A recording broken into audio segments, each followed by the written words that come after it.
Oh, And there we go. Hey, everyone. hello, everybody. Welcome to the stream. Kate, Dan, Kayla, Maddie, Melanie. How's everyone doing today? Who else is watching House of the Dragon? And let me just say, real quick, that in our last reaction to House of the Dragon, I said that Aegon the Fifth was Aegon the Unworthy, and that is not true. It's Aegon the Fourth that is Aegon the Unworthy. Aegon the Fifth is Egg, Oh, okay. as in Maester Aemon's brother. So I messed up, and I just needed to throw that out there. How dare you? I apologize. Oh, you haven't caught episode 2 yet? Oh, man. It gets real in episode 2. The baby boy! The goodest boy, Caraxes! He's so handsome. He's such a nice boy. I didn't expect much after episode 1, but after episode 2, I am thoroughly excited for episode 3. Can't wait for it. Try not to talk about it too much, because if you haven't seen it. Oh, some Game of Thrones stuff. Well, House of the Dragon. Targaryen Game of the Thrones. Oh, and hello, Angela. I missed your comment there when I was saying hi to everyone. I'm just getting to the next chapter. Oh, okay. What chapter are we on? We're pretty close to finishing. Um, It's like 174 or 5. I'm looking, yeah.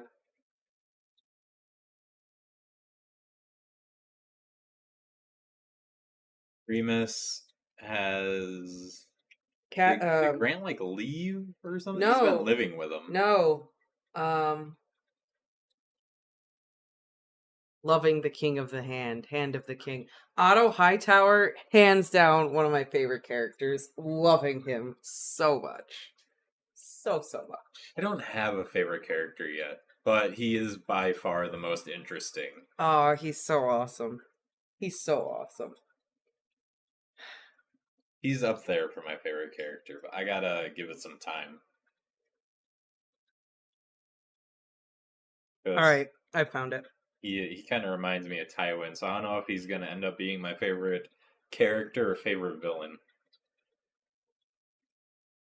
The Gold Dragon, Cyrax. Cyrax is pretty awesome.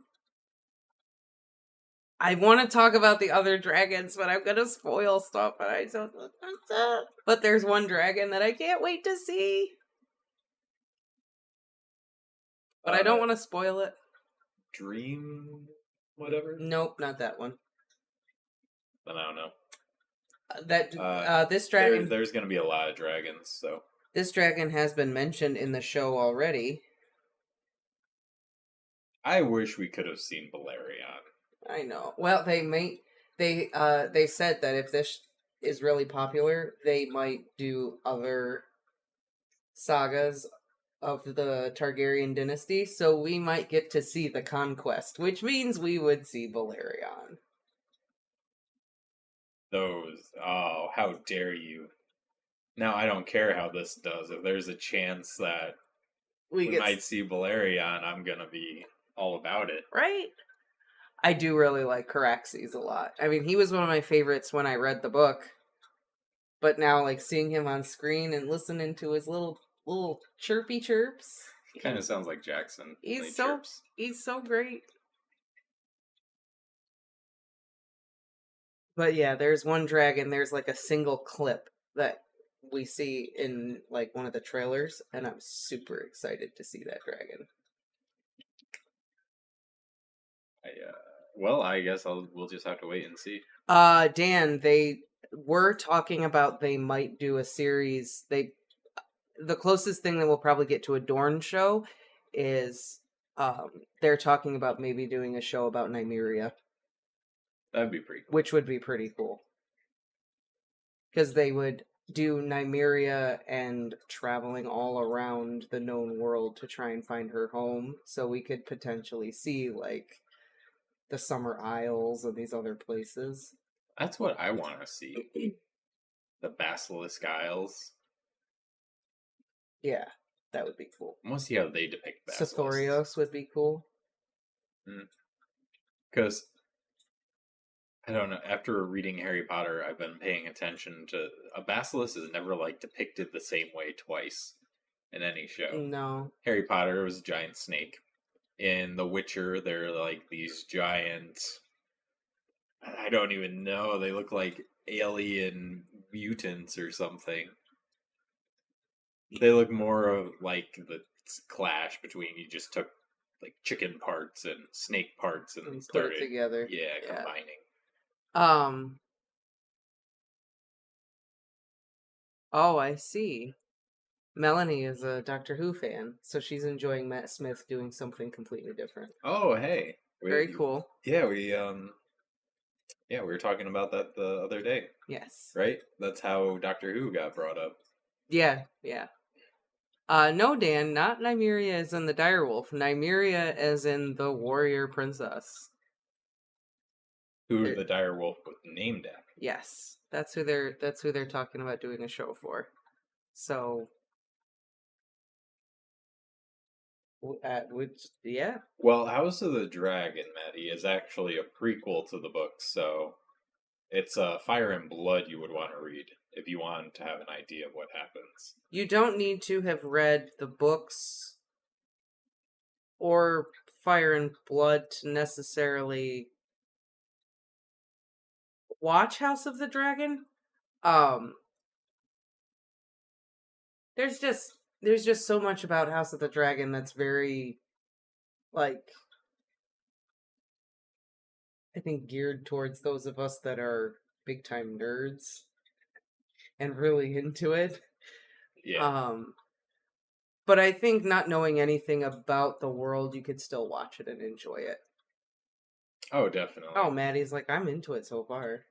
Yeah, I mean, so am I. It's really good. That's a good thing about Fire and Blood. The book is like a history book, but it's not super detailed in every story. You get like the overview of all the characters and what happened to them, but there's a lot of room for creative. The writers to get creative with it. So I'm really interested to see what they do, like Crab Feeder. Yeah, so like Crab Feeder in the book, he's in the book, but there's not enough about him in there that describes anything about what he looked like and how he speaks or anything. It's all just like House of the Dragon is basically like 4 chapters of the book. So you just have these beats that you have to hit, and the rest of it is that you can kind of really do a lot with the characters that you just have a lot of creative freedom while still making sure that you're hitting those plot points. Crab Feeder? Yeah, he's scary looking. I'm so interested to learn about him, though. Yeah, he's that's one of the characters, even if you read Fire and Blood, you have no idea. It's just a new character. He's just a character in Fire and Blood. He's just a character who he's mentioned. He's mentioned in the sense that he is a part of this triarchy that is on some bullshit in the Stepstones, and he's literally just mentioned as playing a role in these specific events that occur. That's it. That's all you know. So there's a lot of room to do a lot of fun stuff there. I miss doing the Song of Ice and Fire readings. Maybe I'll keep going once we figure out what to do with all of that content that we have. Yeah. He is freaky looking. He reminds me of someone with grayscale wearing a Sons of the Harpy mask. Like, that's... right. Like, kind of what he looked like to me. Yeah, I can see it. I could definitely see He definitely looks like he might have grayscale. He probably doesn't. Hey, Anna. Maybe that's like his thing. Maybe he does have grayscale. Maybe he was eaten by crabs, and that's why he feeds everyone else to the crabs. Maybe someone fed him to the crabs. Maybe. An animated or CGI show about the direwolf Nymeria might be interesting. Nymeria and how she finds her pack. That would be interesting. I would totally watch a show about the direwolves. Just about them, no one else. Just about them. I would watch that. Kind of like a Watership Down. Yeah. But with the wolves. Yeah, I would watch that. And Nymeria. Yeah, that would be great. Talking about all these shows that we'll probably never get. It's like, because that does sound awesome. But like, the Nymeria show? Yeah. Realistically, probably not gonna apparently there's also maybe going to be a Jon Snow show. That was the big one. And I'm like, what? Okay. I don't know. Apparently it's like it's being written right now, or it's... Because Kit Harington expressed a lot of interest in doing it, which is whatever. But... Yeah. So I think it's like pretty much set in stone. It just needs HBO to sign off on it. Or Warner Brothers now. But the book isn't even done yet. And you're going to just continue his story when his story in the book isn't even done? Look, we gotta just take what we can get now. Okay. Can't dwell on what might be. Okay. Alright. I don't know. I'm just like, don't do a Jon Snow show. I'm more about the Nymeria show. Do a show about Alyssa Farman. That would be cool. Who? Alyssa Farman. She stole a dragon egg and took a ship and sailed west of Westeros. She does basically what Arya says she's going to do, but she actually did it. Gotcha. Yeah.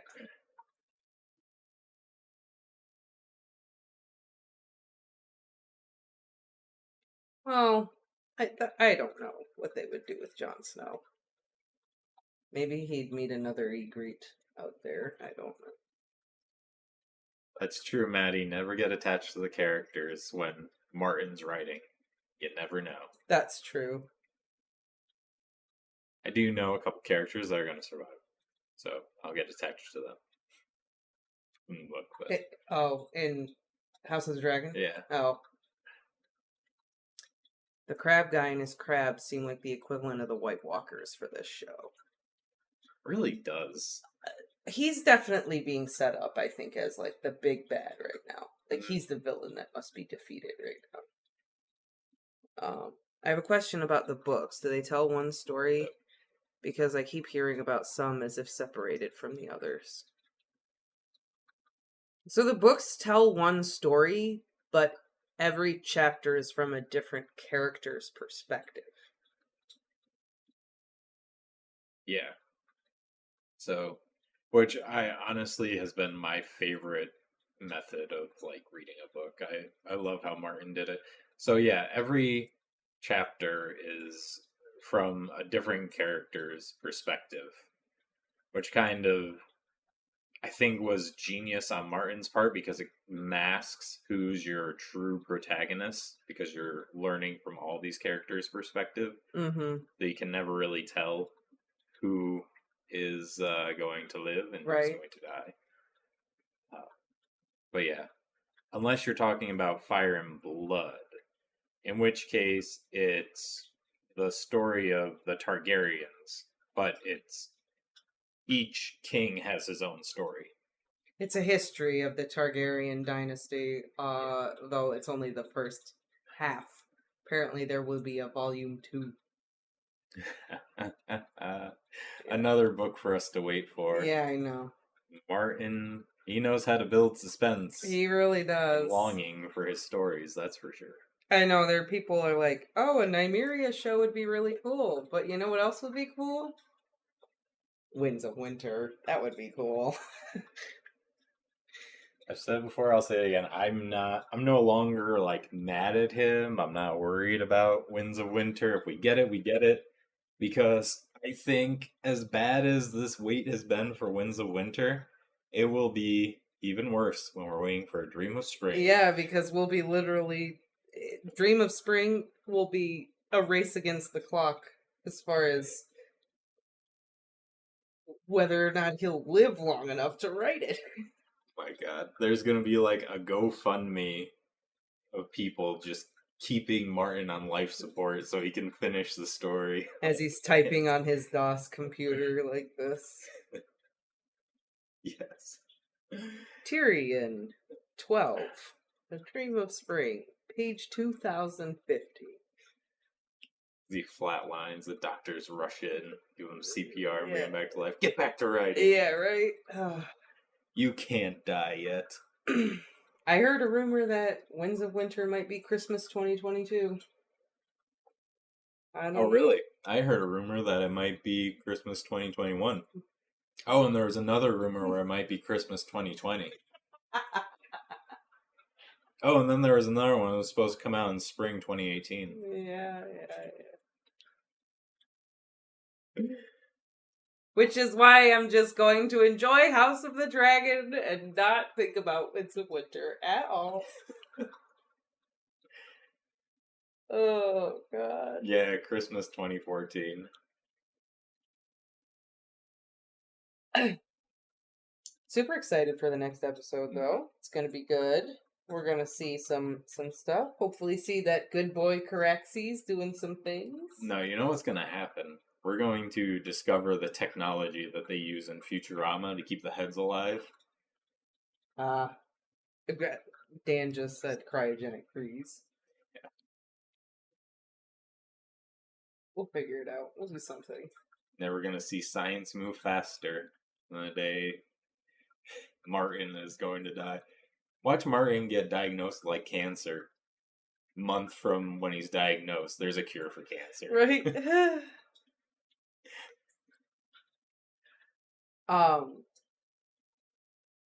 But we're not here to necessarily talk about A Song of Ice and Fire. No, although even though it is definitely we could do it all day if we wanted to. Especially where the Targaryens are concerned, because I will talk about Targaryens all day. Oh, you know what? I have a theory for the show. Maybe Daemon is going to have to team up with Varys' great-great-great-grandfather to defeat the Crab Feeder. Team up with the Mermen. Attacked by land and sea, he'll have nowhere to go. Oh my god. Well, no. Yes, never mind. That is one theory that I wish comes true. Varys is the mermaid. It's so out there. If I was Martin, I would just write it in. Even if it wasn't on my outline and idea for the story. If I heard that, I was like, I'll make it work. He's a mermaid. He's a merman. I am a merman. Brum. That's why he always shaves. He's got to be smooth, glide through the water. Rhaegar was the only one who knew his secret. Mm-hmm. Rhaegar paid the price for that. Exactly. I would totally watch that show. What? Robert's Rebellion. I'd watch that. Yeah. But technically the story hasn't finished yet for the book readers, so we can't talk about that yet. We don't know what happens at Robert's Rebellion. I mean, sure, yeah. Maddie says her daughter told her that the books only cover up to season 5, so everything after is invented. No one knows what's really going to happen. Yeah. Pretty much, yep. Everything after is speculation and, like, little things that Martin, like, told them. But doesn't necessarily mean that that's how it's all going to go down in the books. Because even prior to season 5, like, yeah, the books cover material up to season 5, but they still changed things and did things differently than how they go down in the books. So there's also that. Yeah, a lot of things can happen. That's another reason why we need the books, because the show diverges so much that what the story in the show is not what's going to be what happens in the books. Right, like what Euron Greyjoy does in the show is not remotely what Euron Greyjoy is going to do in the books. Not even close. Mhm. Like the show trashed his character so bad. Believe it or So not, the bad. show kind of toned things down. The show made Euron Greyjoy just seem like kind of a douche. I mean, he is. But in the books, he is like this complete agent of evil chaos and black magic and awfulness, just horror. It was of terrifying awfulness. And in the show, he just jokes about banging Cersei.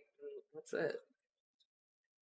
More of guy with the forked beard. The Danny's lover there. I can't remember his My name. god. Dario. Dario, yeah. Oh my god, yeah, so different in the books. So different. I wish I could have seen that on the show. The blue hair and the yellow beard. Or is it the blue beard and the yellow hair? I don't really. Yellow beard, blue hair. Okay. Yellow beard, blue hair. Also, Dan, props for the Zoolander reference. Water is the essence of moisture. Moisture is the essence of life. Oh my god. I know, the essence of beauty. But on a positive note, unlike A Song of Ice and Fire, we are almost done with all the young dudes. It's true. What chapter are we on? That's what my Oh, our new pet is doing great, and you guys will see him on Thursday. and wait, can he come out today? No, Not yet. He just ate. Yeah, he needs another day to rest. Okay. So you guys will get to see him on Thursday. You posted a picture on the Instagram, didn't you? I did. Yeah. So Yeah. does Jon Snow really have a twin? Well, I'm not gonna spoil anything. Can't tell you. I was almost going to answer the question, so good thing you said something. I won't spoil anything. No, that'd be very interesting. Oh, that is an unfinished candy claw machine.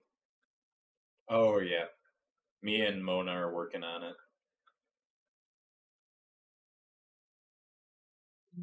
So we have 9 chapters left. Mm-hmm. That's it. That's it. That's it. 9 chapters left, guys. They And get then we're super done. long though, don't they? I don't know. I guess we'll see. Should we just start? We've been talking about A Song of Ice and Fire and all the lovely human beings like Otto Hightower and Daemon Targaryen and Tywin Lannister. All these lovely, lovely characters that I love so much. What if they're werewolves in Game of Thrones? What if they show up? And I was just gonna say, and now let's return to this piece of shit character that I hate so much.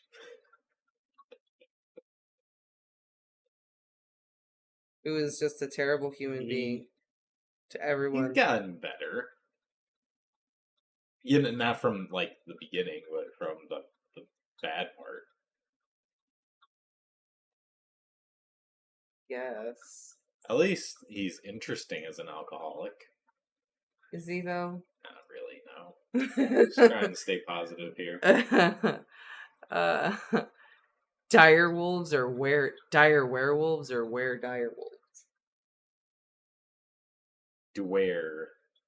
Dwerewolves. Werewolves. All right, let's do it. Let's go to Harry Potter. A dire werewolf would be absolutely terrifying. Oh what if they God, grow like twice as big? What if they're like the werewolves in Van Helsing? Yeah. Ugh, it's terrifying. All right, are we ready?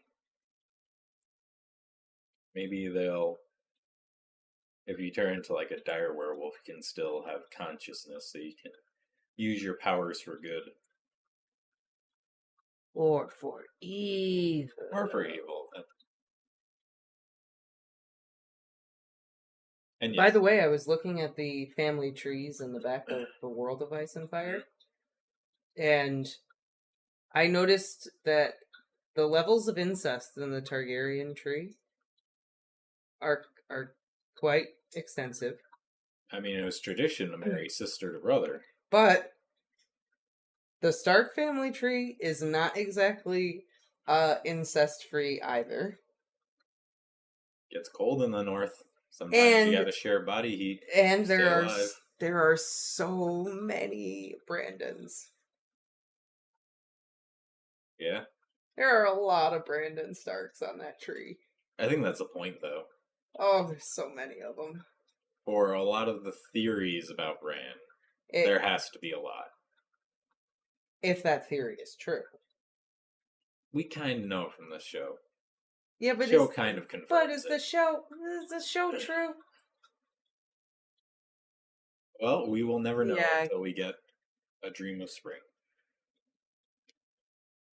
Biggs would rather keep talking about dire wolves than this Lupin person. No. I know. We gotta finish this story, though. Are we ready? At least dire wolves never mope. That's a lie. Summer kind of moped in the forest. Alright, I'm shutting up. I go down a whole road about dire wolves and depression and... Don't you think Nymeria was probably pretty sad when Arya chased her away? Probably. Lady didn't even have time to be sad. Alright, now you're doing it. Okay. Alright, no more direwolf talk. Here we go. Chapter 179, 1987. When I look back upon my life, it's always with a sense of shame.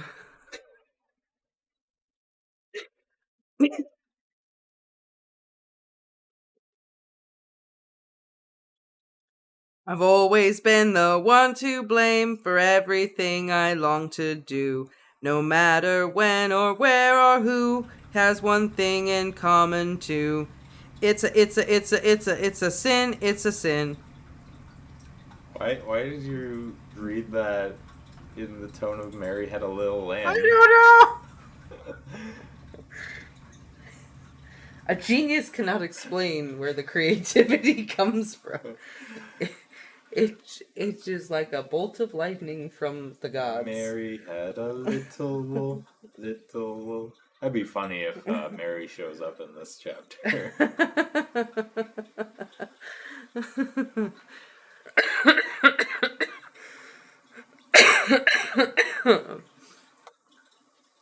I have to wipe away the tears so I can see the words that I need to read. Okay.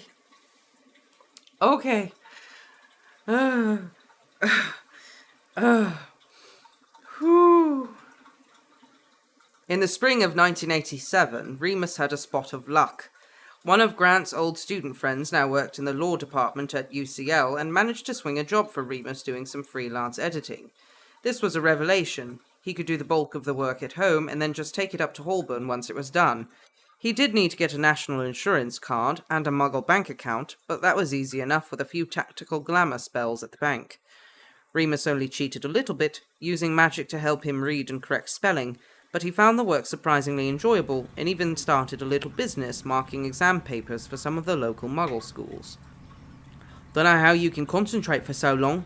Grant shook his head at the pile of papers Remus had amassed one evening. "I'd go out of me head." "It's interesting," Remus shrugged.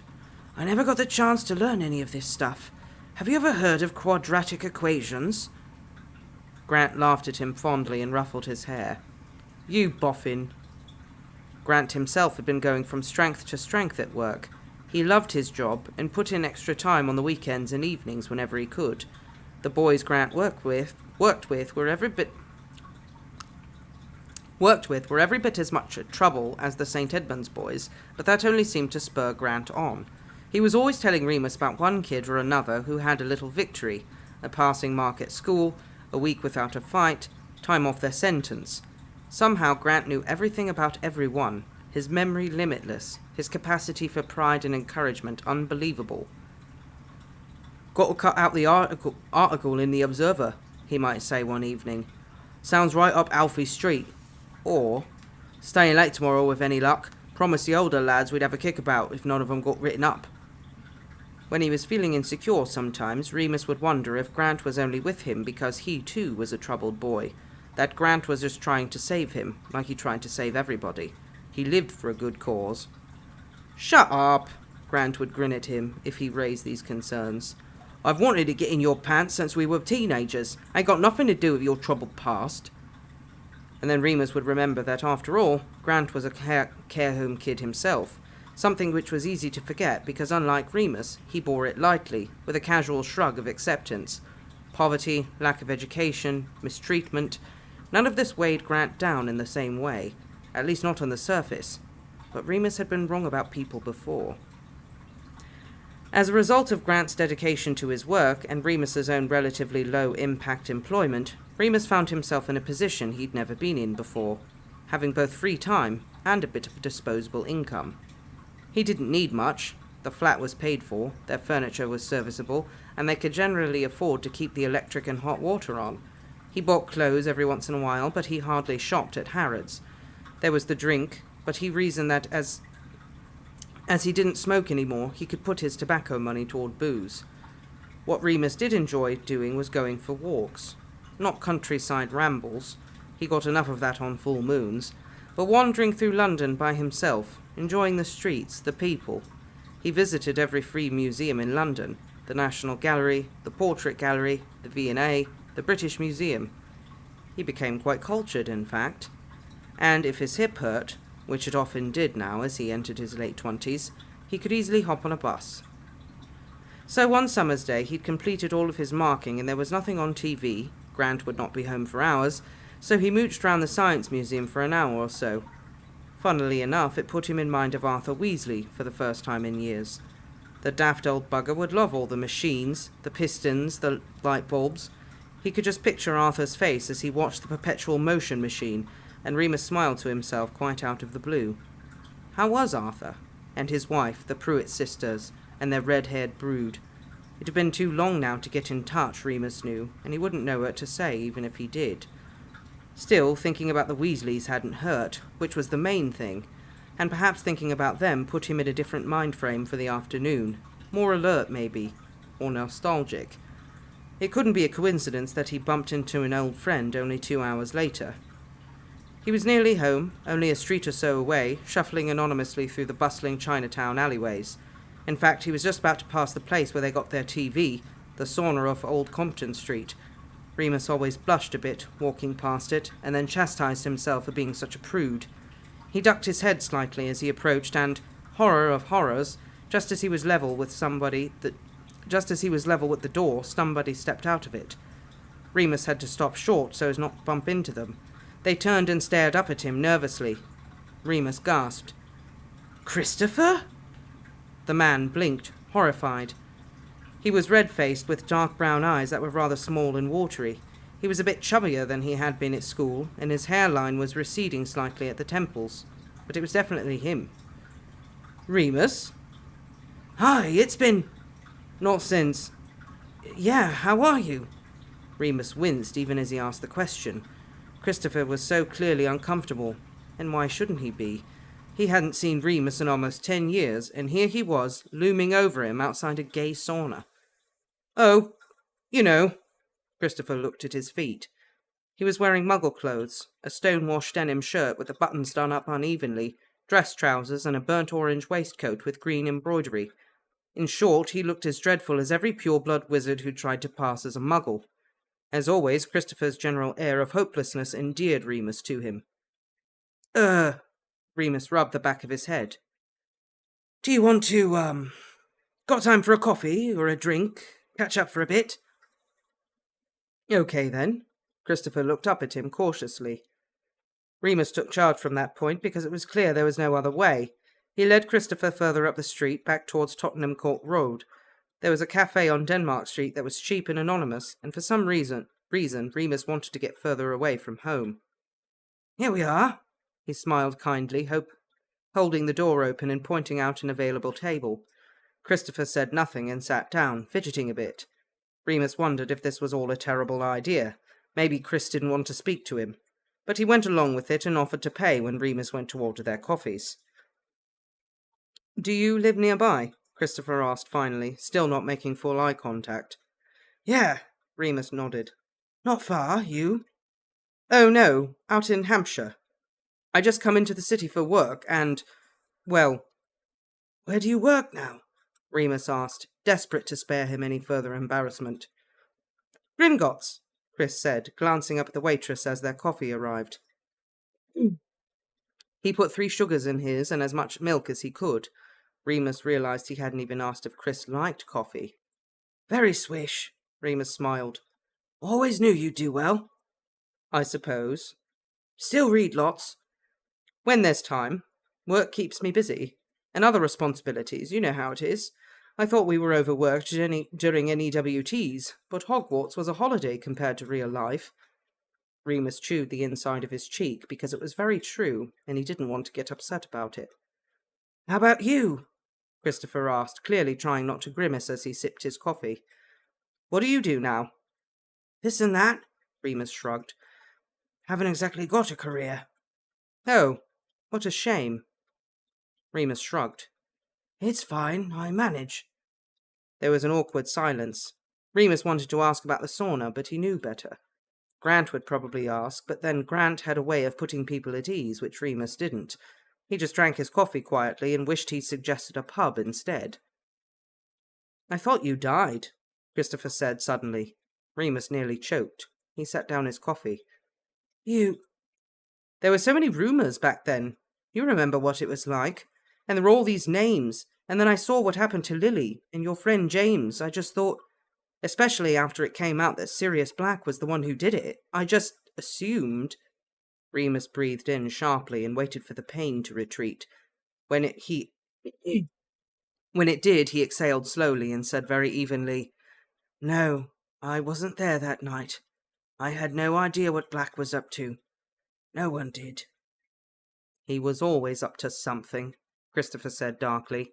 "And with his family, I suppose it didn't come as much of a surprise, really." "No," Remus said, not really knowing what he was saying anymore, just trying to ignore the roaring in his head. "I suppose not." "I was so upset about Lily, though. She was kind. Do you know where Harry is now? The boy who lived?" Remus just shook his head. He drank more coffee. Probably not a brilliant idea to add caffeine to his already speeding heart rate, but he was trying to be as normal as possible. "If you weren't dead," Christopher continued, "I thought you might not want to talk to me." "Why?" "I know you and your friends were all involved in the war, helping Dumbledore and everything. My parents sent me to Sweden after I finished my NEWTs. They were worried about me. They wanted me out of the way. You remember what things are like." "Yes," Remus wanted to say. "Yes, I bloody remember. Sometimes I wake up and it's like it's all still happening. And with us being purebloods, I think they were worried I'd have to pick a side, so they sent me away. We have family in Gothenburg, and I got my qualification in Muggle finance." "Right," Remus nodded. He really needed to talk about something else. "Good for you. So, are you in Soho often?" Christopher turned crimson again and looked down at his mug of coffee. Only sometimes. Honestly, I just heard about the place and thought I'd take a look. I don't want you to think..." "You know you ought to be careful," Remus said, lowering his voice in case any of the cafe patrons were listening in. "There's this illness that Muggles are getting. I'm not sure how much you lot know about it, but it's really serious." "Like I said," Christopher said, "I barely go there, really. Just stupid curiosity." Remus felt a twinge of guilt for making Christopher feel bad. If Grant had taught him anything, it was that you should never add to anyone's personal shame. It was a wasted emotion anyway. No need to make it worse. There's nothing wrong with being curious, Remus said gently.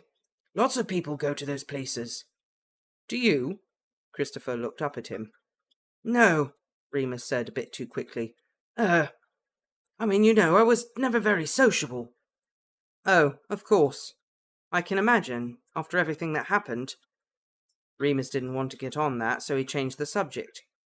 Seeing anyone? He asked. Got a boyfriend? Christopher shook his head. No, it's difficult, you know. The job I have, my family. Things have been, well, there's been a fair bit of trial and error in that respect. Remus wanted to squeeze his hand over the table, but it really wasn't the place. He tilted his head sympathetically. It'll get better, Chris. Christopher looked at him with a resigned smile. Yes, I remember you saying something like that before at school. Someone for everyone. Well, there is, Remus nodded encouragingly.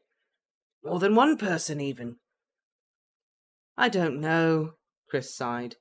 I don't know if it's healthy to think like that. There are so many factors to consider, and I don't think it works like in books. I don't think everyone has that experience. That was a difficult thing to hear. Remus didn't know what to say, really, and felt weirdly self-conscious and naive. Certainly Remus did not glamorize romance anymore, if he ever had at all. Love had beaten the shit out of him on more than one occasion, but it had also been the only thing worth living for. It had lifted him, protected him, and kept him human. He had a sudden longing to see Grant and wondered if he'd be home yet. Don't feel sorry for me, Christopher said briskly, checking his pocket watch. I have a nice enough time. I like my work, I make plenty of money, and when I get a free evening, I still... I'm able to enjoy myself once in a while. I just see it as a treat rather than a lifestyle. Anyway, he leaned in a little. I have a flat in Kensington, for when I work late and don't want to apparate all the way home. It's nice there, if you'd like to see it. He raised an eyebrow suggestively. Remus's mouth went dry and he swallowed, flustered. Nice of you to offer, really, but I'd better be getting home. I've got someone waiting. Oh! Christopher sat up straighter, withdrawing. His face seemed to close up. You've got someone? Yes, for a few years. Almost 6, he realized. Longer than he'd had Sirius. If he'd ever really had Sirius. Well, good for you then. Look, I'd better go, Remus. It was very nice to see you again. Christopher stood up and extended a formal hand for Remus to shake. We ought to have a proper catch-up one of these days. Let me know if you're ever in Diagon Alley. Perhaps I'll arrange lunch. Okay, Remus nodded, shaking his hand. He knew he would never be in Diagon Alley, and as Christopher didn't give him any contact details, Remus assumed that the invitation was merely politeness. He did not miss pure-blood hypocrisy. Remus walked home quickly, ignoring the ache in his hip, and was relieved beyond belief to find Grant already there in the kitchen. Watch a boffin, he grinned. How's the museum? Good, thanks. Interesting. Reckon I should take some of the lads there on a trip, if I can get it past the governor. He held up 2 tins. Beans on toast, or spaghetti hoops on toast? Whichever you prefer, Remus said, watching him.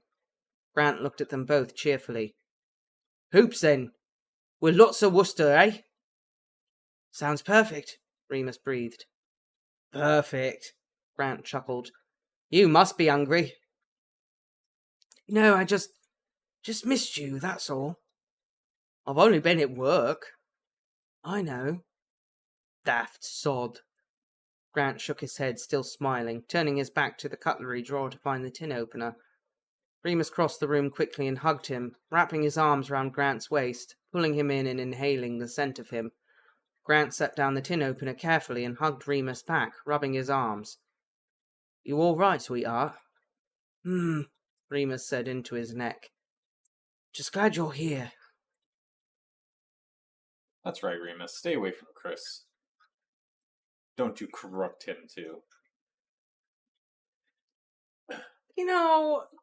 Why after all these years is Chris still like, hey, Remus, I still like you? Please? Yeah, no.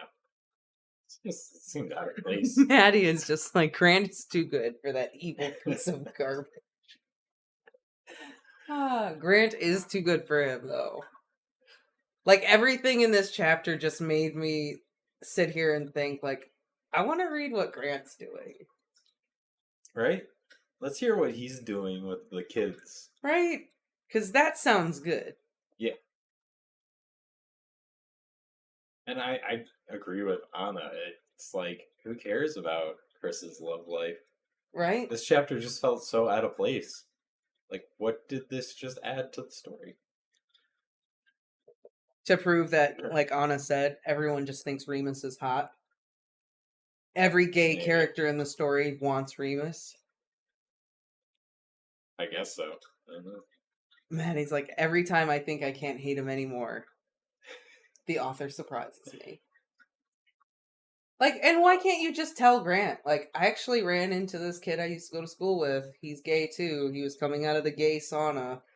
I told him to be careful so he doesn't get AIDS, and he got real defensive about it. Maybe he already has it. Can wizards get AIDS, though? Yeah, even Lily wanted to date Remus. Oh, yeah, she did. And Marlene. And Mary. Every character in the book has wanted him except for James and Peter Pettigrew.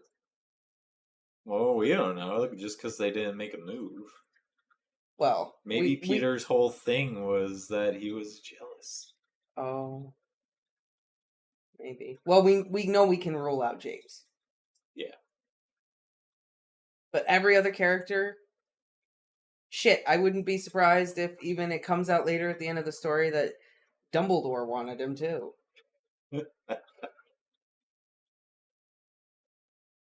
You stop that. Don't bring Dumbledore into this. Probably find out that Snape wanted him. No, don't you dare. And the whole thing was just pulling on Remus's pigtail. No, you stop it. This is not Snape of Green Gables. Always Ew. Remus. Always. Ew. No. Gross. Ever since that first time, you made me wet. Oh. No. Throwback to the rainstorm, in case anyone is Oh, you mean when the story was actually good? Yeah. When Snape, fainted because of a heavy rain. I know, I remember that. What a baby. Kayla, she's like, no, not Dumbledore, not Snape. Don't dare. Oh, yeah, seriously, what was the point of this chapter?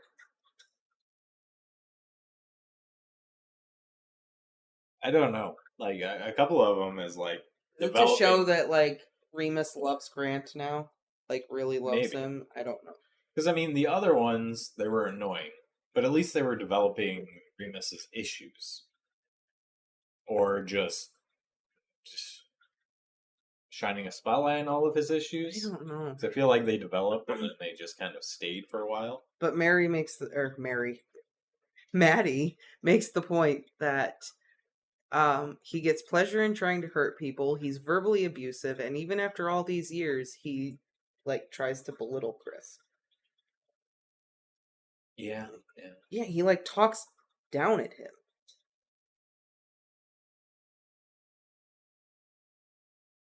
I guess if Chris does become part of the story, if he becomes part of the story again, I guess it would make sense.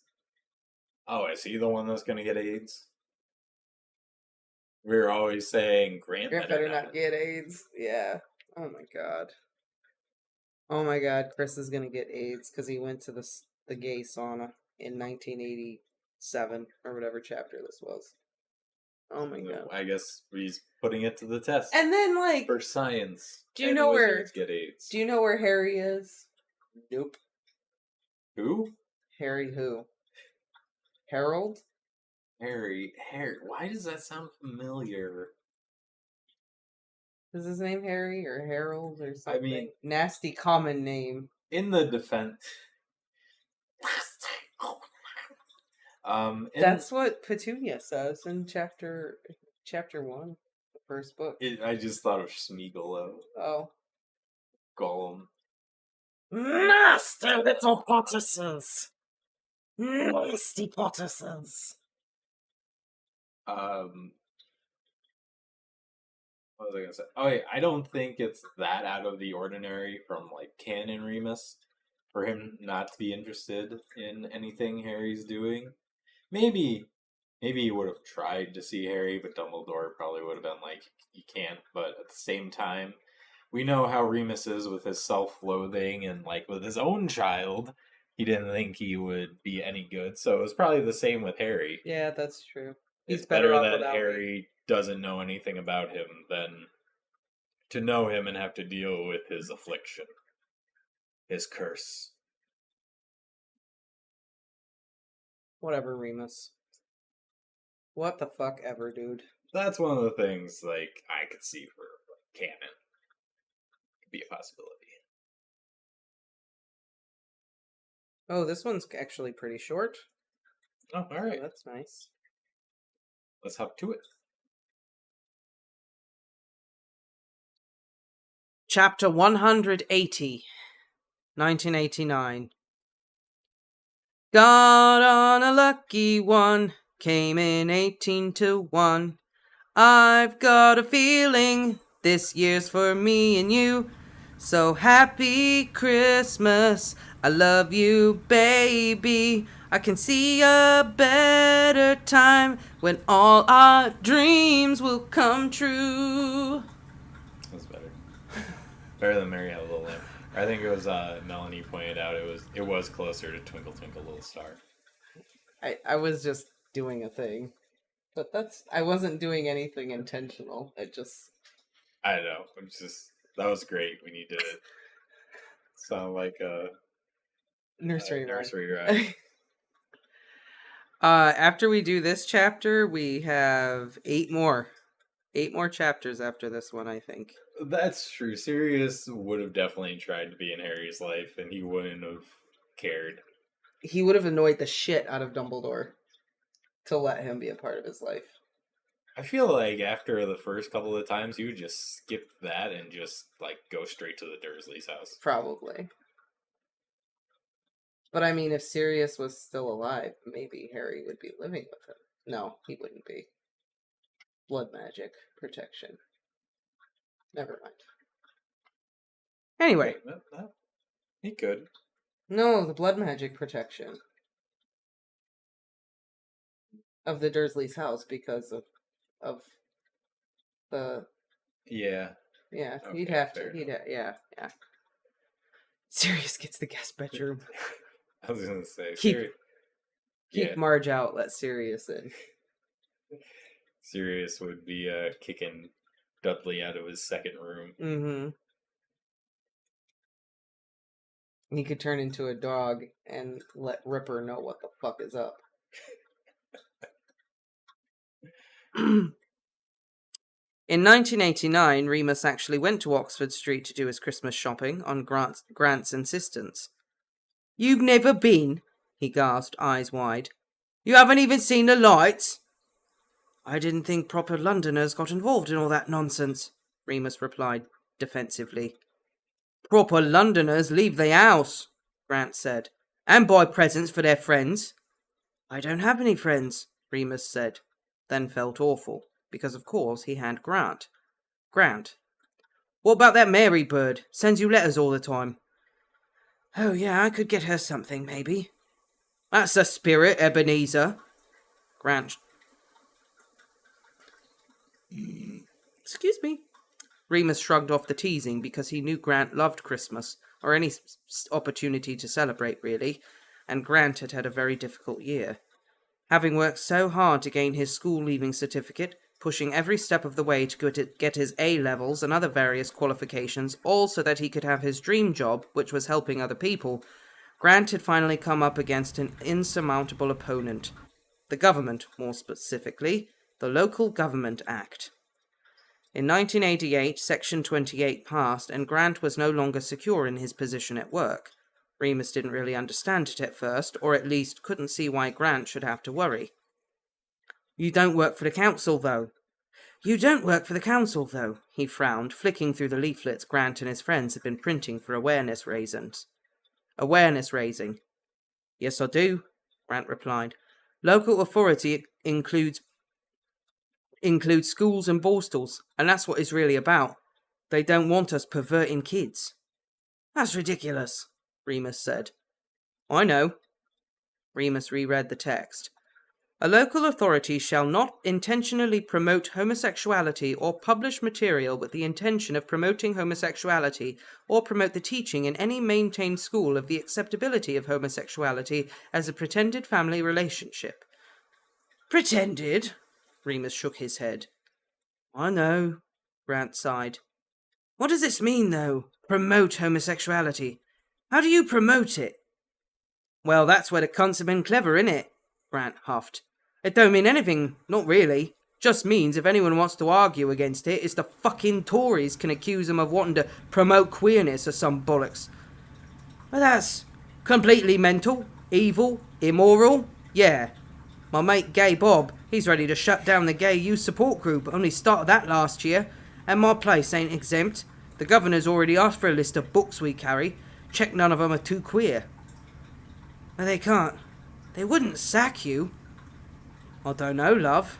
I'm already trying to keep me head down over the AIDS thing. Remus felt even worse about that. The staff at the centre Grant worked at had all been hauled into a meeting one day and told in no uncertain terms that if any of them had contracted HIV, then they would be dismissed without notice and the police would be notified. That was terrifying enough. For the past 18 months, Grant had been working tirelessly with his friends and various groups to appeal Section 28, and it wasn't going well at all. He'd almost been arrested at one protest and caught a black eye off an anti-protester at another. It's war, he said fiercely when he returned, and Remus made him sit still so he could heal it. It's us and them. That's how they want it, and that's what they'll get. Remus didn't know what to say. He didn't want a war, he just wanted to be left alone. He never said that, though, because deep down he was very proud of Grant's barefaced refusal to give up or give in even an inch. He'd always admired bravery most of all. So in late December, Remus and Grant bundled themselves up in woolly hats, gloves and scarves, and walked through the wintry grey city to Oxford Circus. Grant was right, the prat. The lights were great. Strung across the wide street like jungle vines, great gleaming golden bulbs illuminated the cheerful red double-deckers, the shiny black cabs, the glorious silver and green window displays.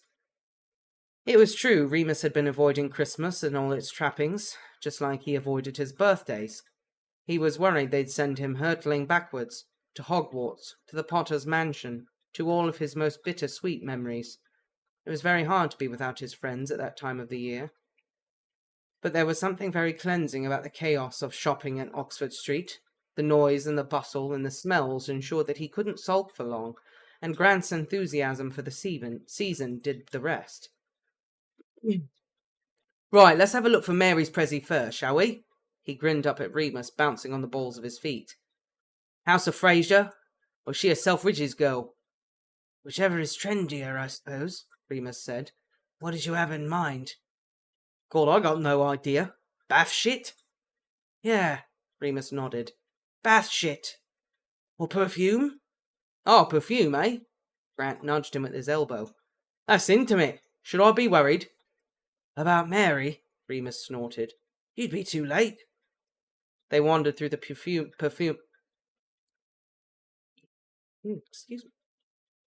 through the perfume departments of 3 or 4 big department stores. Remus somewhat regretted his choice then. His hypersensitive sense of smell meant that he was already nursing a headache from the first stop. He eventually settled on something floral, in a pink and gold bottle, because it was pretty and stylish, and Mary was pretty and stylish. He even had it gift wrap, in gold with a red satin bow. Gryffindor colours, he smiled to himself. Right, you buy my present next, Grant grinned, tugging his sleeve. I want new socks. Mine have all got holes. Remus took a big gulp of cold, fresh air as they came outside, relieved. I've got to get you something better than socks, he said. Could do with some new Y-fronts too. Grant winked and Remus blushed, looking down. He'd get something really nice later on, when Grant wasn't looking. He wasn't sure what yet, and he didn't have a lot. But maybe a new coat might not stretch things too far. Grant was in dire need of a new one. His second-hand duffel barely kept the chill off. "What you want?" Grant asked, looking at a window display designed to look like the North Pole, with big, wild pillows stacked up to look like igloos and gigantic stuffed toy penguins. "Chocolate," Remus shrugged. "That's what I always get you." "That's all I want now I don't smoke." Grant shook his head, tutting at Remus's temperance. Suddenly, Remus caught a whiff of magic. For a moment he wondered if his senses were just wrecked by all the perfume, but no, it was very clear. He looked up and down the street curiously. Then he saw him, standing outside Marks and Spencer's. "Christopher, is that you?" Remus approached slowly. "Remus!" Christopher turned, surprised. "We have to stop meeting like this," Remus laughed. He was in a good mood, and at least he hadn't caught Chris in a compromising situation this time. "Yes, quite right." Christopher laughed too, a little nervous clearing in his throat at the end. He was carrying several bulging shopping bags in both hands. "So, how are you? Sorry I haven't been in touch. It's been ever so busy at work." "That's okay, I'm well," he nodded. Christopher's eyes flicked toward Grant. Remus remembered his manners. "Sorry, this is Grant, my better half. Sorry, this is Grant, my, better half," Grant finished with a cheeky grin, holding out a gloved hand. Christopher looked as though he didn't know whether to laugh along too, but he shifted his shopping bags to shake Grant's hand. "Christopher Barley," he said. "Chris and I were at school together," Remus explained. "Oh, I see." Grant nodded eagerly, his eyes bulging. He never said anything about it, but Remus knew Grant was secretly dying to meet another wizard, just to compare. "Live in London, do ya?" No, just in for shopping, you know. Christmas." "Us too." "How nice," Chris said very formally. It was starting to get a bit weird. Remus felt like they were at a middle-class cocktail party or something, exchanging pleasantries. "Chris, dear, there you are!" A short blonde woman came trotting up the street in neat high black heels and a gorgeous ermine coat. She was tugging a little boy along by the hand. He looked about 5 years old, and he had Christopher's eyes. "Can we go quite soon? There are too many muggles about. It's suffocating." Christopher avoided Remus's gaze and greeted the woman. "Sorry, dear, I bumped into an old Hogwarts friend." He gestured vaguely. "How lovely!" She turned her red-lipped smile on Remus. She held out a tiny hand, and he took it awkwardly, not sure if he was supposed to kiss it. "Darling, this is Remus and his friend Grant. Remus, this is Asa," Christopher mumbled. "My wife, and Henrik, my son." "Pleased to meet you," Remus nodded. Grant nodded too, but Remus could tell he was uncomfortable. "It's a pleasure," Asa gushed. "I have to say, I don't meet so many of Christopher's schoolmates. You must come for dinner one evening and tell me all about his mischiefs." Yeah, definitely." Remus laughed self-consciously, rubbing the back of his neck. He didn't even know what he was saying. Christopher was married? He had a kid?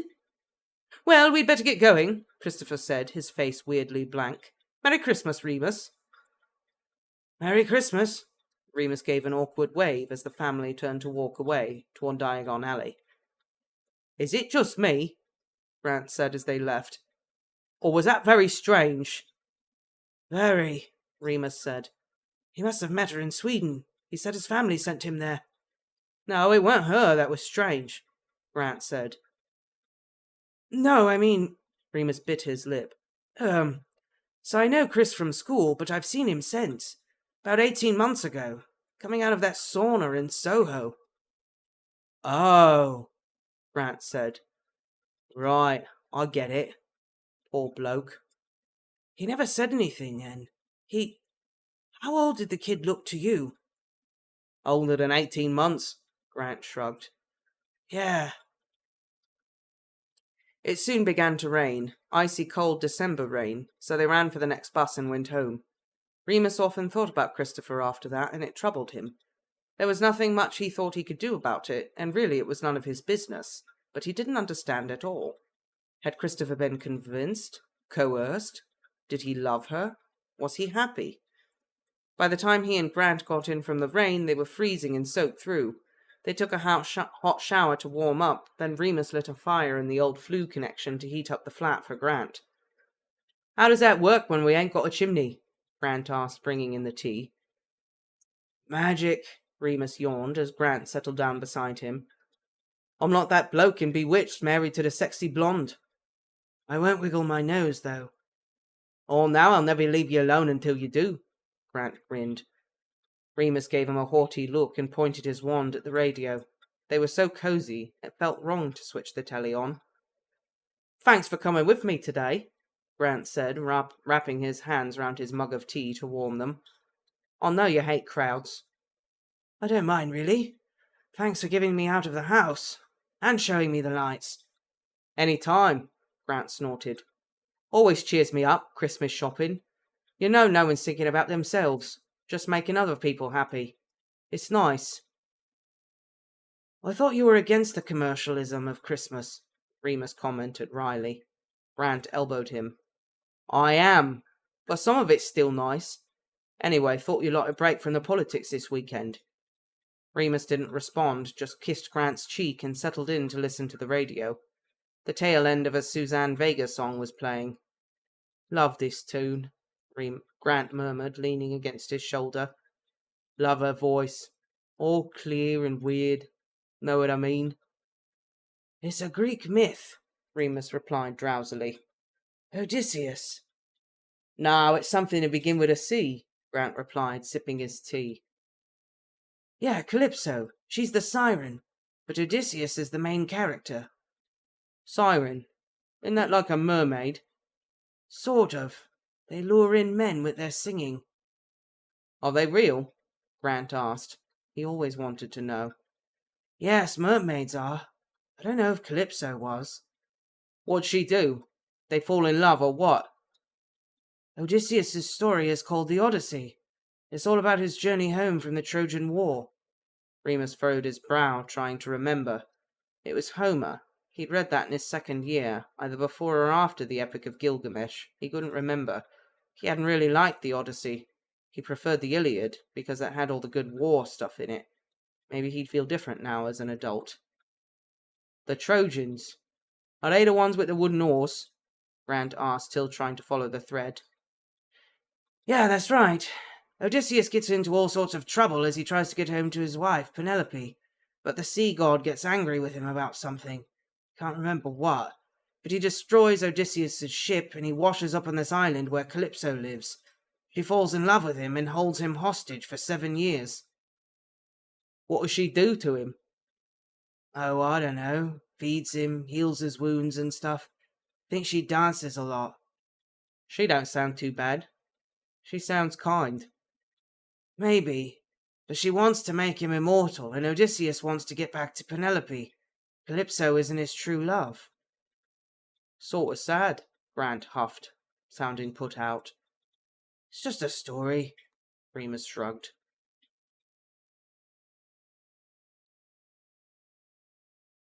Is it? Felt like that was a long chapter. I don't know what you're talking about. Short chapter. Felt like a short chapter. So, Grant is Calypso. There's some foreshadowing right there. Yeah. Grant is Calypso because he's going to heal Remus. But Penelope is sitting in Azkaban. Waiting for her chance to escape. Yep. His chance to escape. Agreed. Amen to anti-commercialism of Christmas, but god damn if I don't love me some Christmas time. I love Christmas time. I am right there with Grant about the Christmas time. I can't wait for Christmas time. Oh, man. See, I hate winter, but I'm good with it up until Christmas. If we could just have like cold weather up until Christmas and then January starts getting warm again, I'd be okay with that. Give me a white Christmas and then get rid of the snow. So was the whole point of this chapter to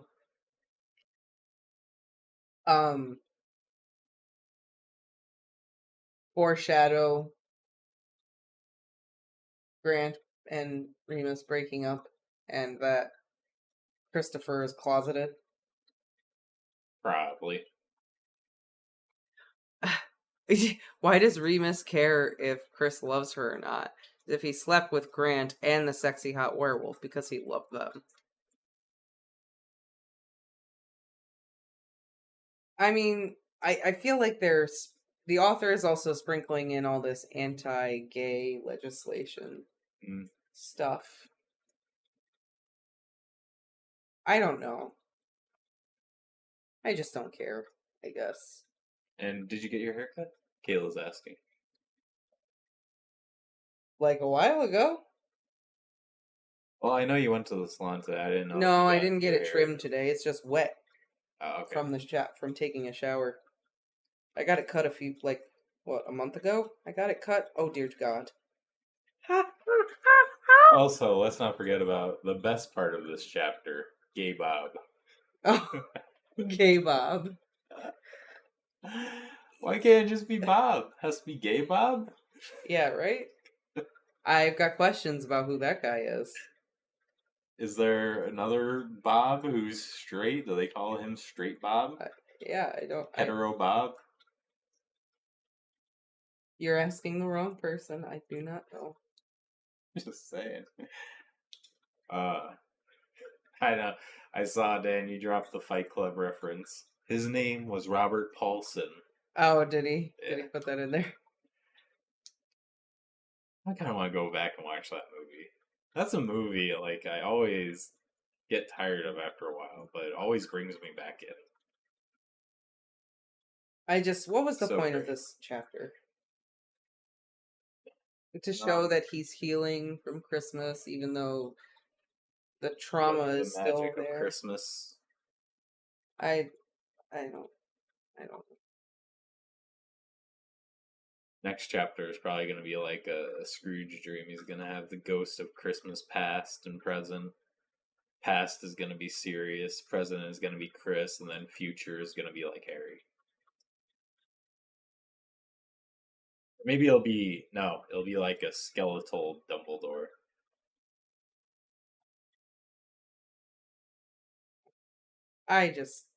Maybe it'll be Ferox's corpse. Oh yeah, Ferox would have to be in. I figured Dumbledore would make a better ghost future.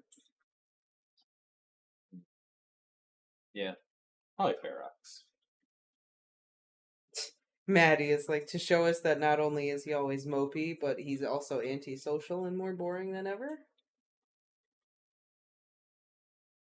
It's like, what is the point? What are we doing right now? We're just meandering around until Sirius comes back. I think right now we're just kind of going through Remus's years between, and we're kind of exploring his other. Well, I think what's going to happen is I think this is trying to show that Remus is healing. He's going to start to grow as a character and basically be happy with himself. And then, yes, he's going to run into Sirius, and it's going to be a whole relapse, and everything just goes to shit after that. So that's why I think it is. I think we're going to keep building, things are going to keep getting better for Remus in each chapter until we meet Sirius. You know, things are going to get better and better, and then he's going to score that job at Hogwarts. And then Sirius is going to show up. Yeah. And then it all comes crashing down. Which, I mean, I guess you kind of have to have that. Well, yeah. For the future chapters, so I kind of understand. I'm not really seeing how Chris goes in the mix. Well, actually, I kind of do. I think Chris is there to highlight that Remus is doing all right. You know, Chris is with a woman when that obviously isn't what he really wants. It doesn't make him happy. He's sneaking around to gay saunas behind her back. Right. So I think it's there to, like, make Remus realize that he's doing all right and, like, kind of appreciate where he is more and add to his growth of happiness. that we're seeing now.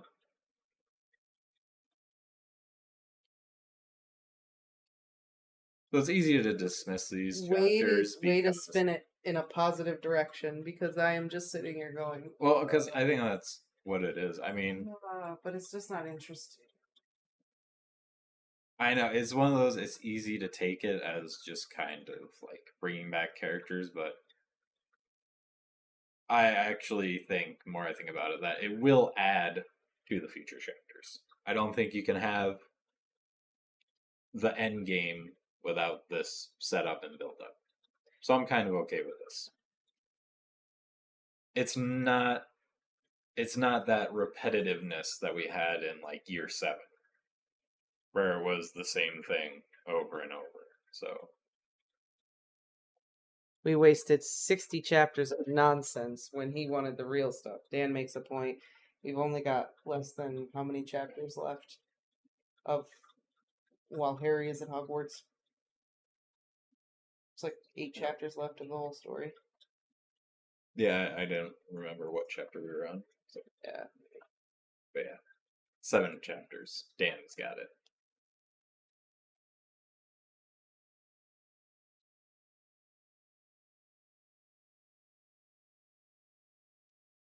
And yes, Ren, it will take us all the way to Sirius's return. It goes all the way to Sirius, or not Sirius's death, Remus's death.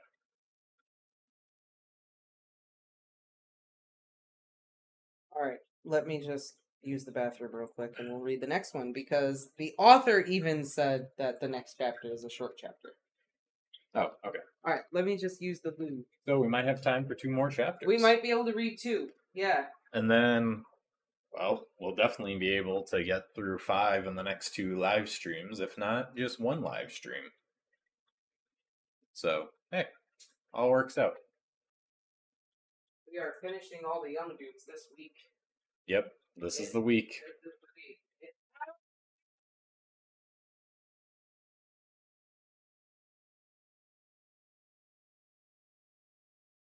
How is Dora gonna fit into this? I mean, Prisoner of Azkaban, I assume, is just going to be what this is leading up to. Remus is gonna have everything going good for him. He's gonna finally start to be happy with himself. He's gonna get that job at Hogwarts. And then, he goes to Hogwarts and everything just comes crashing down because Sirius comes back. Dora, I'm still interested how they're gonna spin that in this case. Maybe it ends up where he finds himself in Chris's position, where maybe he's just like hurt by too many men, so he's like, screw this, I can't do this anymore. Well, he did like Anthea, so we know that some girls he does like. Oh yeah, he did, didn't he? And he was with Mary, so I don't know. Except that was like fucking a fish, apparently.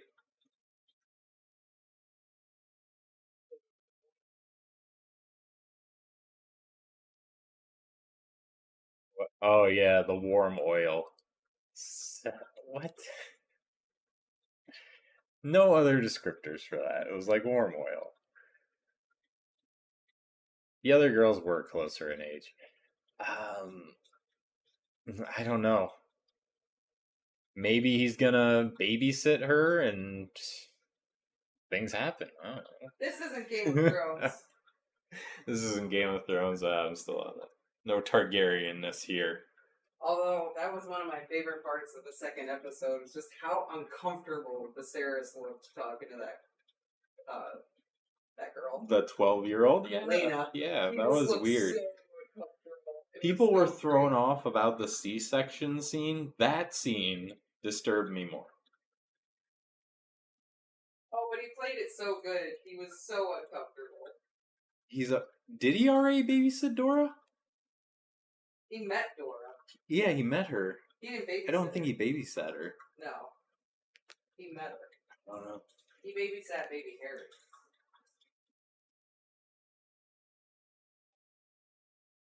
I mean, I think a lot of the chapters are pretty big, Anna.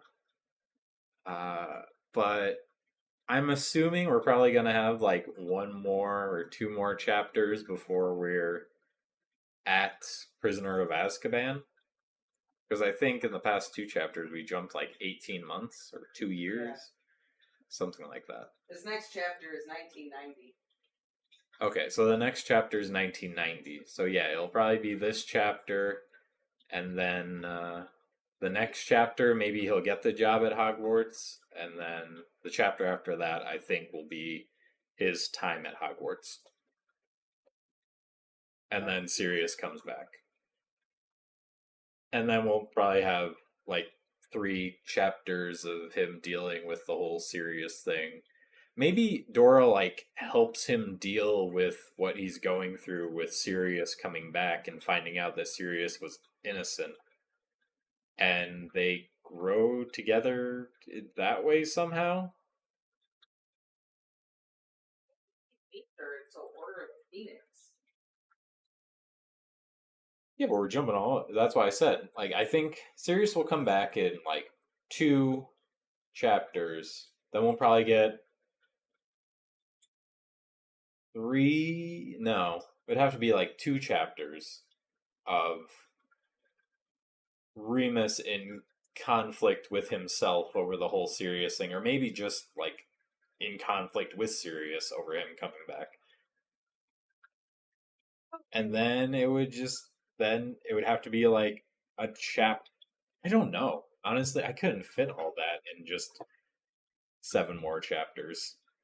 Or maybe we'll just skip Prisoner of Azkaban, since we tend to skip the most important parts of the story.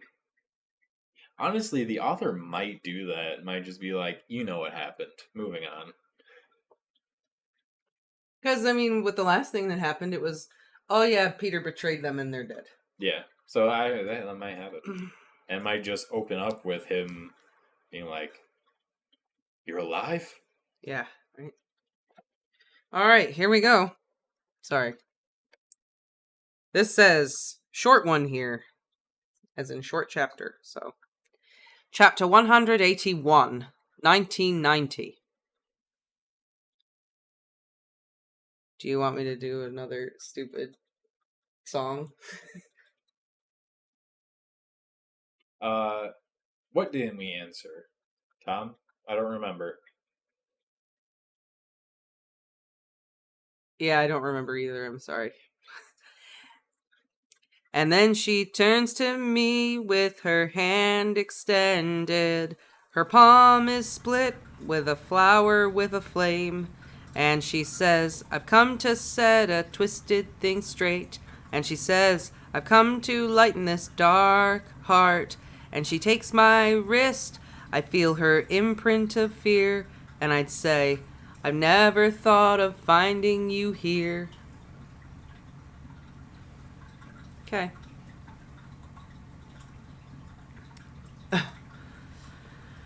Mary had her first child that year, a little girl she named Rachel after her mother, Rachel Marlene. Not gonna lie, she told Remus over the phone. I'm praying she's a squib. Can't be dealing with all this nonsense. She invited him to the christening, and he went out of obligation. It had been decades since he'd set foot in a church, and this was a huge Catholic one in Croydon.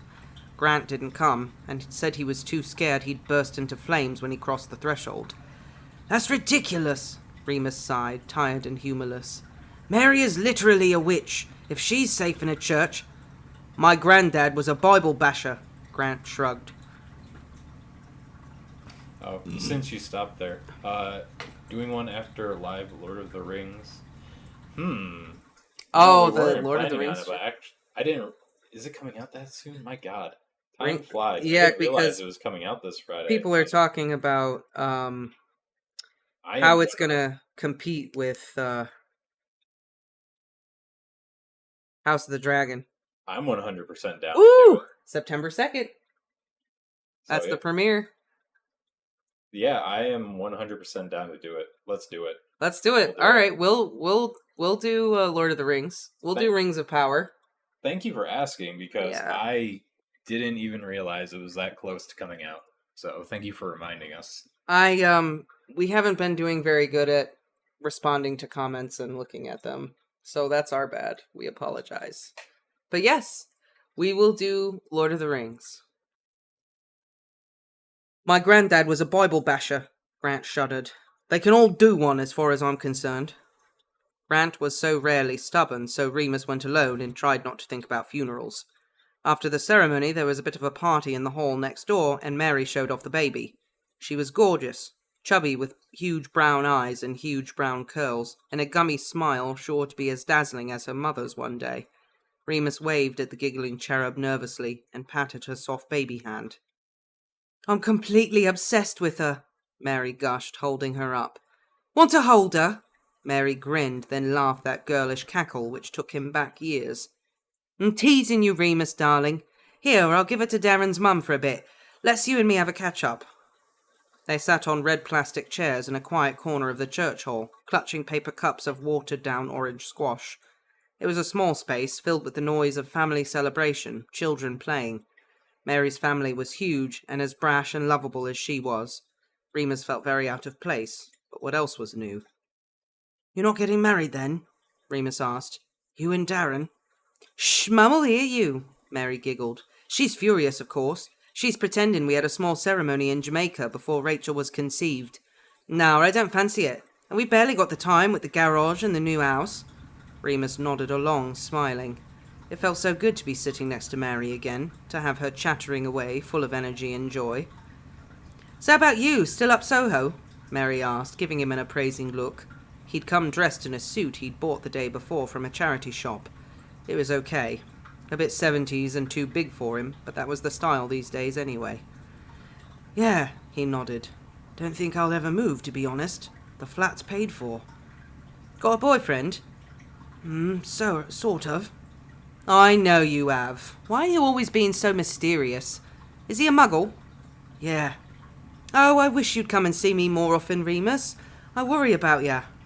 He smiled at her. You're such a mum. That made her laugh.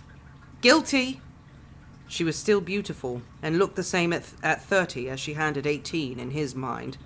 She wore a loud hot pink dress with razor-sharp power shoulders and a gleaming gold fascinator perched atop her head. She'd cut her hair short, making her face look more angular, like a Nefertiti bust. Mum keeps calling me Grace Jones. Mary touched her bare neck, self-consciously. I like it, though. Can't waste time fussing about in the mirror when I've got this little monkey keeping me on my toes. Are you working somewhere? Oh, you know, here and there, Remus shrugged non-committally. You know what it's like. You know Dumbledore gave Snape a job? Mary leaned in and whispered. Remus didn't know why. He was the only other person who knew who Dumbledore or Snape were. He's a teacher at Hogwarts. Can you believe that? Remus shrugged. Mary continued, furious. This had obviously been on her mind for some time. When I think about all the suffering that snivelling coward caused, when I think about all the friends I've lost, Lily and James, Peter, Marlene. Snape wasn't responsible for their deaths. How are we to know? So what, he turned spy for 2 bloody weeks at the end, and that guarantees him a cushy job for life, does it?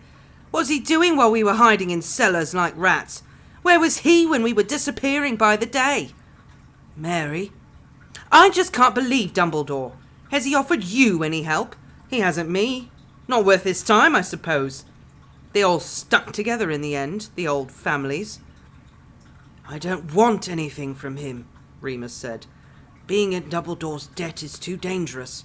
Anyway, Snape has to live with what he did. Just like we all do. She lowered her eyes then, and Remus knew that they were both thinking about Sirius. I tell you what, Remus, my love, she said finally. I don't care if she's magic or not. That baby girl won't be cannon fodder for that old bastard. Next time that lot want a war, you and me are going to be smart enough to keep well out of it, all right? Too right, Remus replied. They could agree on that, at least. He'd join the werewolves again before he'd ever rejoin the Order. You know, having Rachel makes me think about Harry, she said wistfully. Now I've got a child of my own. Just don't know how Lily and James did it. Remember? We were all just kids playing Mummy and Daddy, weren't we? I suppose, yeah. He'll be starting Hogwarts next year, Harry. What? That's not right. He must only be... Remus struggled to do the maths in his head. Shit, he said. I didn't even think. Poor little love. Going to school with no parents to see him off. Oh my gosh, Remus, I wasn't thinking. It's fine, he chuckled. I've got over being an orphan by now. He stayed for about a half hour before heading off to catch his bus in the cold dark of an early winter evening. He clutched 2 slices of cake wrapped in pink paper napkins. One for you, one for your sort of boyfriend, Mary winked as she handed them over. He kissed her cheek and she stretched up on her tiptoes to hug him. She smelled the same, and it made him want to cry. Love you, sweetheart, she whispered. I'm so pleased to see you getting back to yourself. He gave her a half smile, congratulated her again, and left. She was right. He was getting back to himself. Or if not that, becoming somebody else. Somebody who was coping. He'd kicked fags and booze. He rarely spent afternoons staring at his bedroom ceiling, unable to get dressed. Sometimes weird things made him anxious, like the smell of motor oil, or when they played old Bowie songs on the radio. Once he'd seen a teenage girl with ginger hair get off a bus in Finsbury Park and almost followed her home. But he was doing better. Sometimes he could even think about Sirius. Sometimes he could talk about him, only to Grant, and only if he asked. Funny things, like pranks they'd done at school or stupid in-jokes. He didn't think about them being together. He'd turned Sirius into a different person in his mind, just another character from his school days. That made things much easier. After the christening on the way home, Remus thought about Harry. He hoped the kid was happy, or at least that he wasn't angry. Remus tried to picture himself, aged 11, crossing through the barrier at King's Cross for the first time.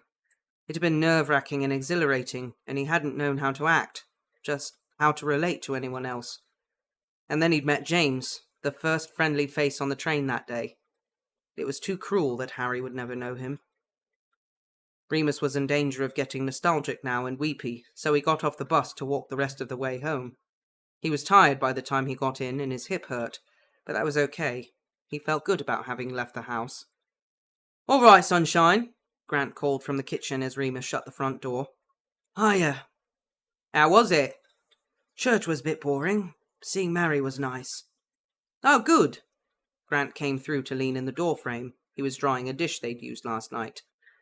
Leave that, I'll do it, Remus said, collapsing onto the couch. No, it's done. Mary invited us for dinner. They live out in Hounslow, though. Bit of a trek, but if you fancied it...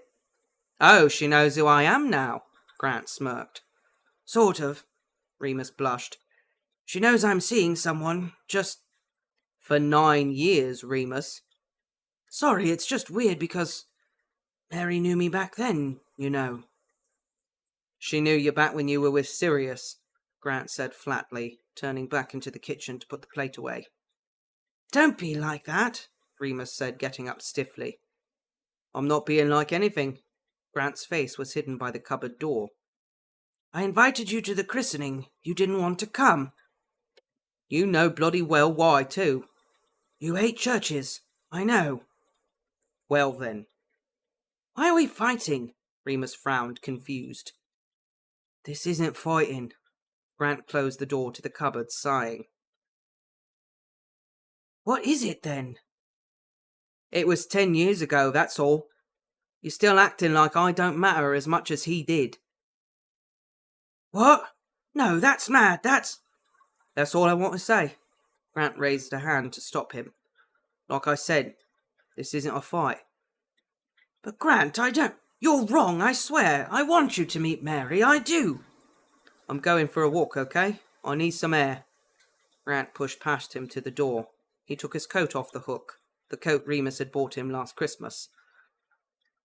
I'll be back in an hour or so. Take a paracetamol for your hit, will you? You're limping again. That was the point. Almost 10 years. Move on, man. Yeah. 10 years. I get not being over, like, James and Lily's death, whatever. Or the betrayal. Yeah. like the betrayal of what happened, but Move on in your relationship, at least.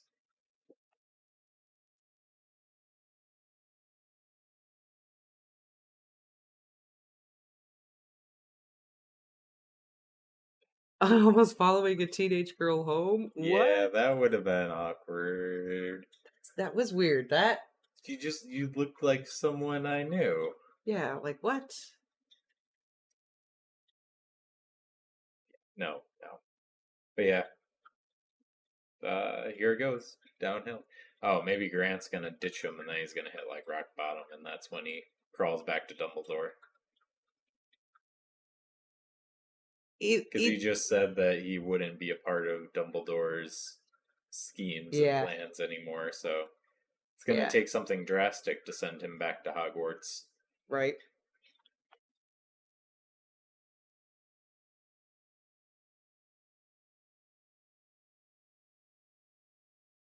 I'm really dehydrated today. I don't know why. Good for Grant though for saying something about it. Just being like, for real. Yeah. It's been almost 10 years. Seriously. Right. Move on. And you still can't tell your friend that you're with me? I love Remus's reaction though to Harry. She mentions Harry's just like, ooh, just like we were saying. Yeah. Huh? Oh, yeah, the kid. That's right. Yeah, Harry. Who Chris even brings up. I know. He just, he really loves being a martyr. It's his thing.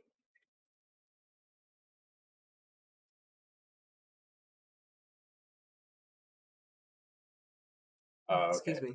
So, basically taking Tylenol.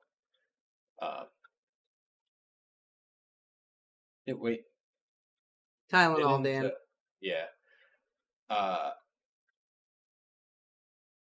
Acetaminophen is like the generic drug version of Tylenol. Tylenol just this is a brand name, yeah. For a hot minute. I lost my train of thought though. So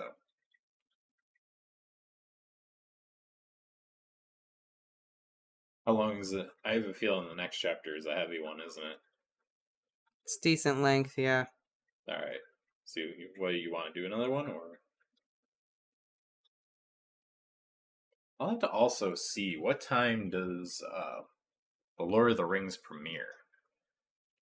I don't know when Amazon Prime releases that. Oh, this says that this story will end in the summer of 1995 before the events of Order of the Phoenix.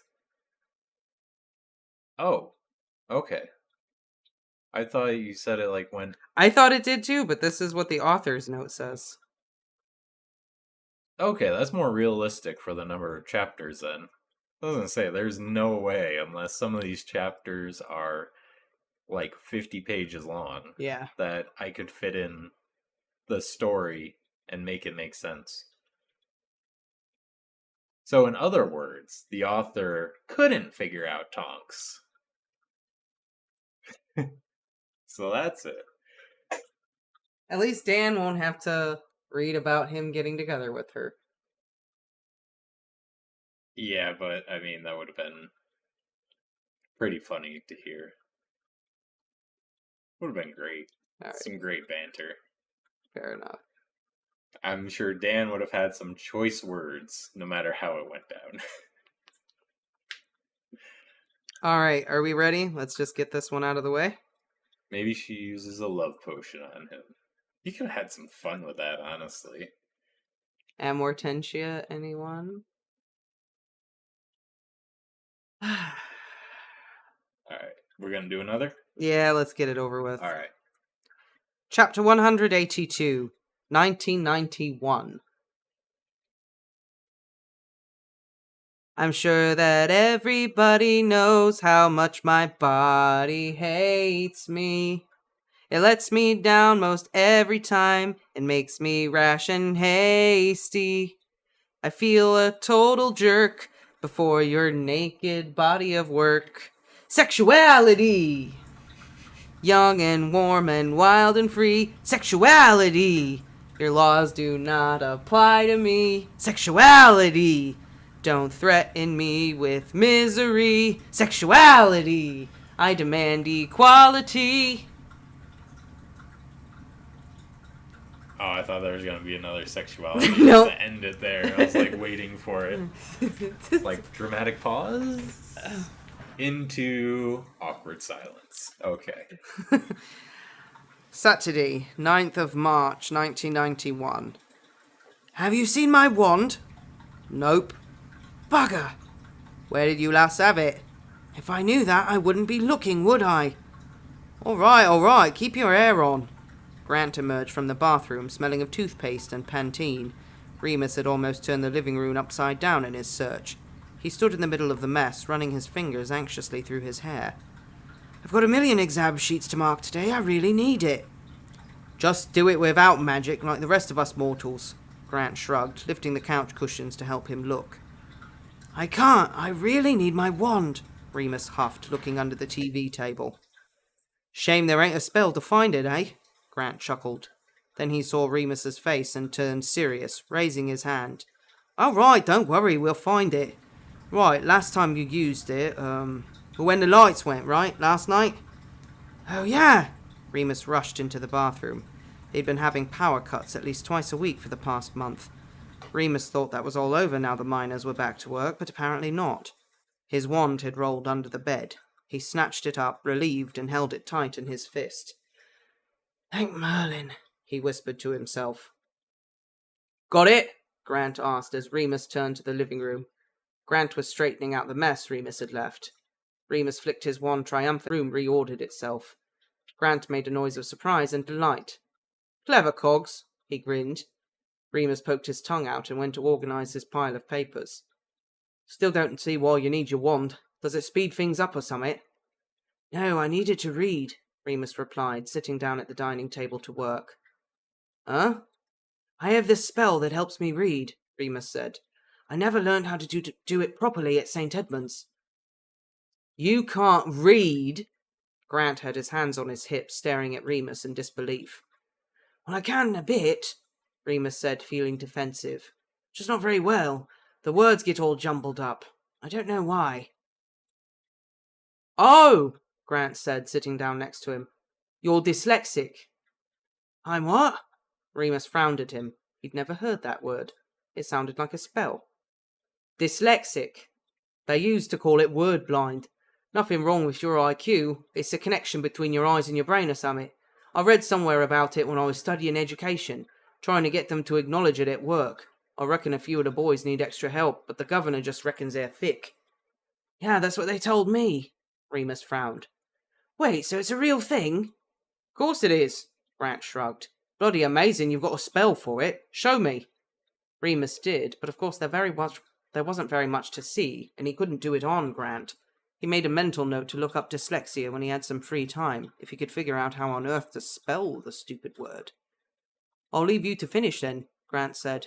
Remember our plans tonight? Oh, yeah, Remus sighed. Well, if I finish in time, maybe. No, Grant shook his head firmly. We're going, Remus Lupin. I'm dragging you into the 90s, kicking and screaming if I have to.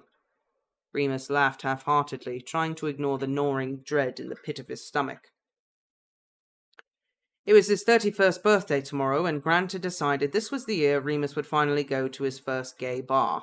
As March approached, Remus just wanted to hide until the day was over, like always. Birthdays always reminded him of the Marauders. You ought to get out a bit, Grant kept saying. Meet people.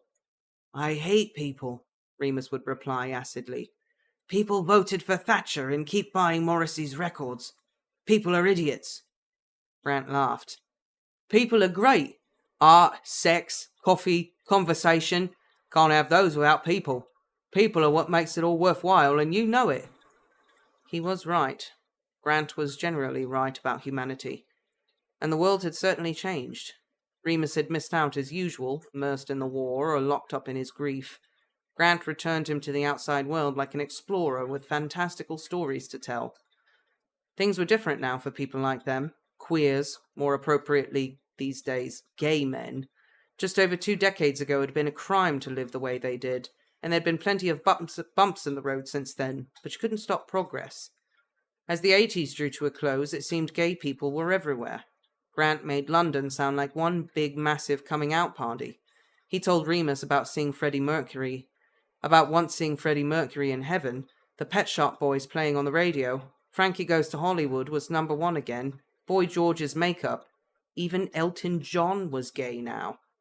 So Remus thought it was probably time he at least tried to get involved. They went to a small bar just round the corner. "I don't think you're ready for heaven yet," Grant teased him. Remus wished he wouldn't make fun. He was more nervous than he expected to be. "I won't fit in," he said, checking his face in the little mirror by the front door. He was looking old. 31. Jesus Christ, only yesterday he'd been 17. "It's a gay bar," Grant tutted, standing behind him with an amused expression. "You're gay. You'll fit in." "I don't know if I'm that kind of gay, though," Remus replied, tousling his greyed hair to see if that improved anything. No, really, just made him look a bit scruffier. "Won't they be, I don't know, younger, more fun?" "You're loads of fun," Grant said. Remus met his eyes in the mirror and raised an eyebrow. Grant snickered. "Well, I think you're fun. I'm not going to make you dance, don't worry." "Let's stay in and get a Chinese," Remus pleaded one last time. "No," Grant shook his head, smiling. "You promised me 1 hour minimum. Come on." So he went. Maybe he was getting soft in his old age. Remus was right.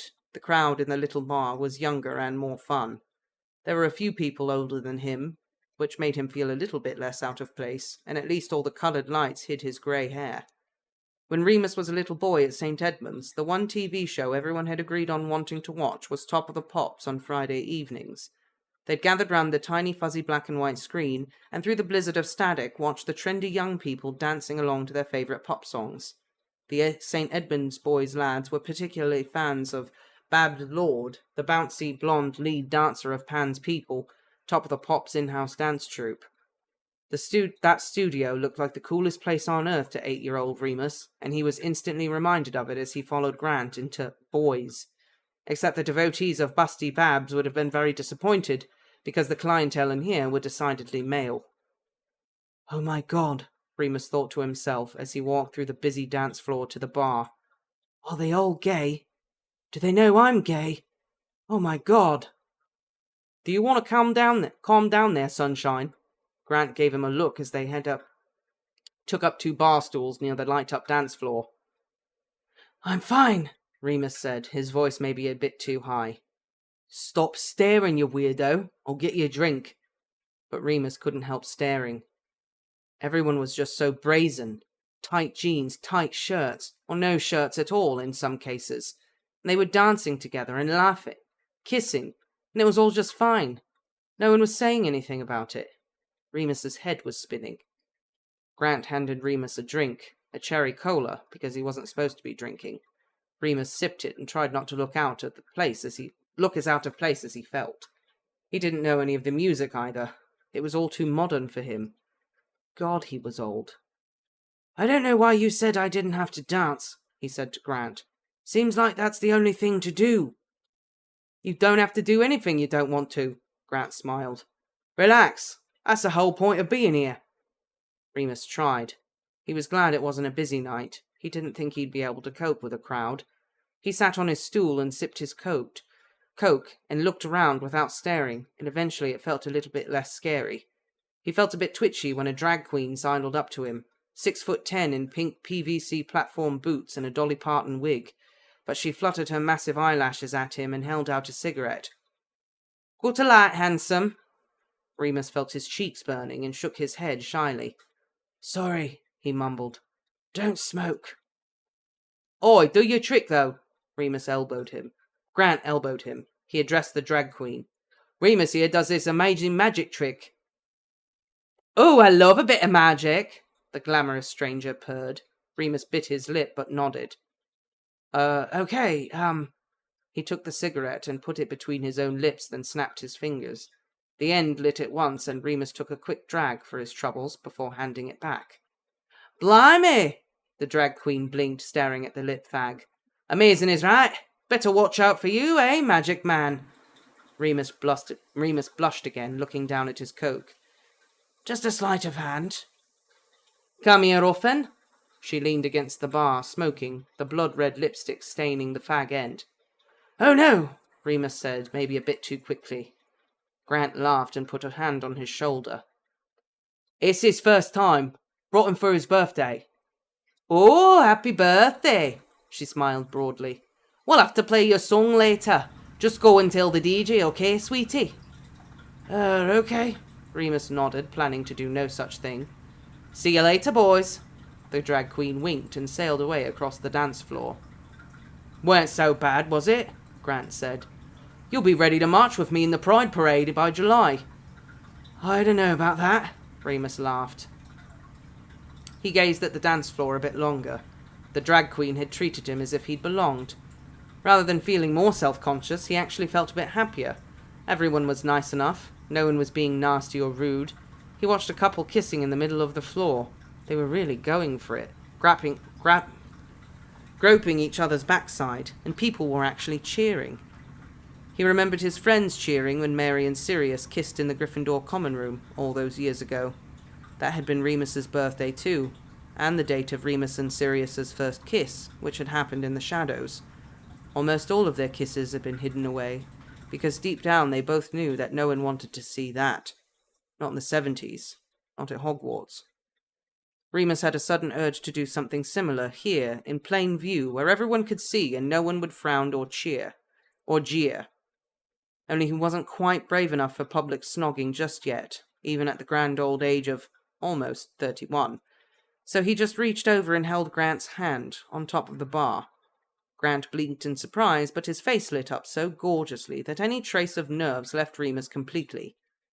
He sometimes forgot that Grant had feelings too, which sounded heartless, but it was only because Grant so rarely complained. Happiness looked so good on him that Remus made a resolution to work harder on it. They hung round a bit longer until Remus had finished his drink. He had no desire to dance, though more than one person had approached, inviting him to join them, but the experience hadn't been dreadful. He said as much to Grant, who laughed.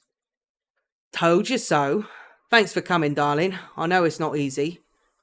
"You make it easier," Remus said softly, surprising himself. Grant looked taken aback and squeezed Remus's hand again. "Bloody charmer," he said bashfully. "Come on, I've got a chocolate cake waiting in the fridge at home. You can blow out the candles and we'll kiss in the dark." Remus grinned back. "Sounds perfect." He nipped to the loo before leaving. He could have waited until they got home. They were only round the corner, but he felt that this was his last test of bravery.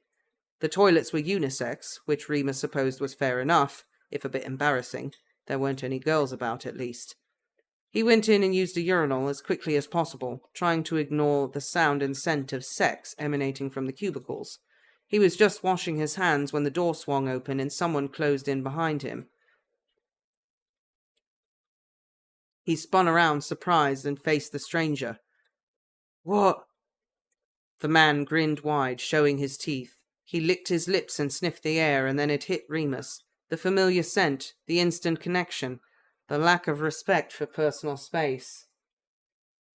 A werewolf. Was it Greyback? "I smelled your magic," the man said, his voice low. "Delicious. Haven't seen you before." He wasn't as tall as Remus, and he was quite thin, in a skin-tight white shirt. He had long flame-red hair, straight as a poker, and glacier blue eyes. The scent of earthy natural magic radiated off him in waves that made Remus giddy, blood rushing through his veins and arteries like an elixir. "Hi." The stranger sniffed again. "Which pack are you? You smell like Greyback." Remus balked a bit at the idea he had any of Greyback in him, but he shook his head. "No pack." "Brave of you. Not worried you'll get rounded up by the ministry?" "What about you? Who are you with?" For a moment he hoped he was one of Castor's. He desperately wanted to know how they were all doing, but the stranger just shrugged. Oh, we drift here and there. You won't have heard of us. But you know Greyback? Oh, yes. He pulled his shirt down at the collar, revealing an enormous bite mark which was all too familiar to Remus. We go back a long way, he and I. The war. Were you? Ah, I was barely a pup back then. The werewolf raised an eyebrow. His skin was so fair that his scars were like streaks of silver, pearlescent as moonbeams. But the next war we shall be ready for. There won't be another war, Remus said. He was backed up against the porcelain sink. The werewolf had placed a hand on either side of him. He was trapped, but he'd made no move to escape. Not yet. Voldemort's dead. Some say. The werewolf smirked. He leaned in and licked behind Remus's earlobe.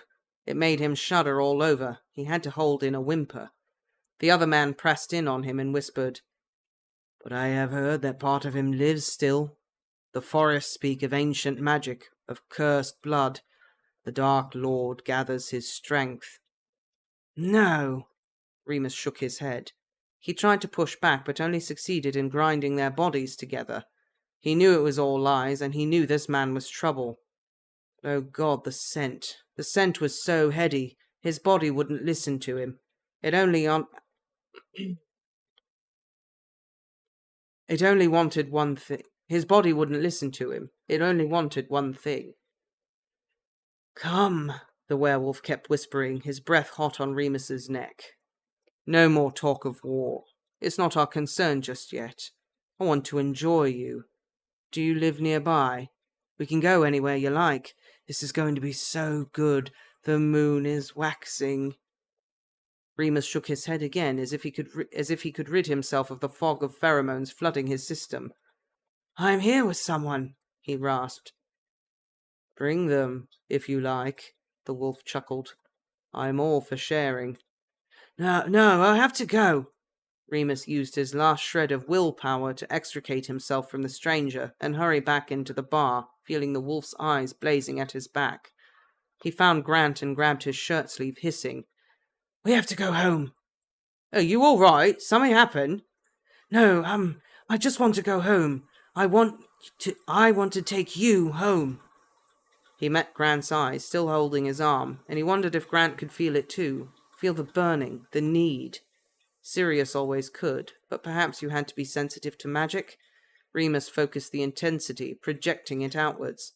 Grant's eyes flickered and his pupils dilated, a warm blush creeping up his cheek. All right, then. He knocked back the last of his drink and they left, running out into the busy street together, hand in hand. Oh, fuck. Are, like, all werewolves gay or something? It does seem that way, doesn't it? All the werewolves are gay. And apparently, WTF. Also, thank you, Tom. So, the episodes of Lord of the Rings come out Friday at 9. And there's going to be 2 episodes dropping on Prime this week. What? Tom said the Friday Is the first episode? Yep, they're dropping at 9, and they're dropping 2 episodes this Friday. And then 1 episode every following Friday. Oh, boy, okay. So... I was actually more excited for the Lord of the Rings show than House of the Dragon, to be honest. I'm so in... High hopes for it. People walking by, looking in on hearing, are all werewolves gay?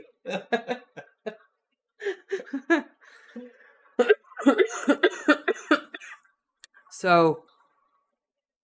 Also, it only took us 165 chapters, but we finally found out that it was dyslexia. We theorized about it and everything when it was happening. Whether it was dyslexia or he was just dumb. Dyslexia. Can't remember what I said it was. It's been so long. But... So, it's said that this last chapter was the last chapter of Remus and Grant in complete domestic bliss. And that the next chapter, so we're going to get this next chapter, it's going to be summer 1993. Mm-hmm. And then after that, it says the next chapter will pick up in summer of 1994. As I've said before, I am not rewriting any scenes of Prisoner of Azkaban, just as I chose not to rewrite Snape's worst memory. So we're going to get the summer before Azkaban and the summer after Azkaban. Okay. So yeah, see? Something horrible happens and Remus hits rock bottom and crawls back to Dumbledore. This next chapter says, Remus has a visitor. Greyback. It's gotta be Dumbledore. You think? He's gonna offer him the job. Maybe. It's gotta be Dumbledore. But I'm trying to think what could happen that would, like, break him and Grant up. I mean, here was the test. He said no to the werewolf. Even though they had moon magic fueling their sex drives. Right, like, he did say no. I think maybe it's gonna just be that... I don't think they're necessarily gonna break up, but I think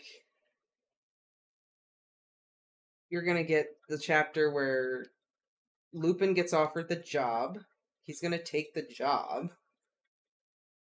And then it's gonna be the summer after, and it's gonna be Sirius is back. That's what's gonna break them up. Well, yeah. He's an a-hole, Biggs. No one can deny that. There's enough that goes on away from Harry. There could be a lot of good events. Literally just a chapter between Remus and Snape where Snape has to bring him that potion once a month. That's gold right there. That would be pretty great. Come on, that'd be awesome. He must have done like the equivalent of magical X-Lax on it once or twice. Sirius turns into a werewolf and just wakes up in like a pool of his own feces. Remember that rain cloud? Now it looks like you've been doused in a rain cloud of poo-poo. Of chocolate rain. Chocolate rain. Oh man. I think that's what's gonna happen. It's gonna be that he's gonna go away to school, everything will be fine. Like he'll leave Grant and it'll be like fine.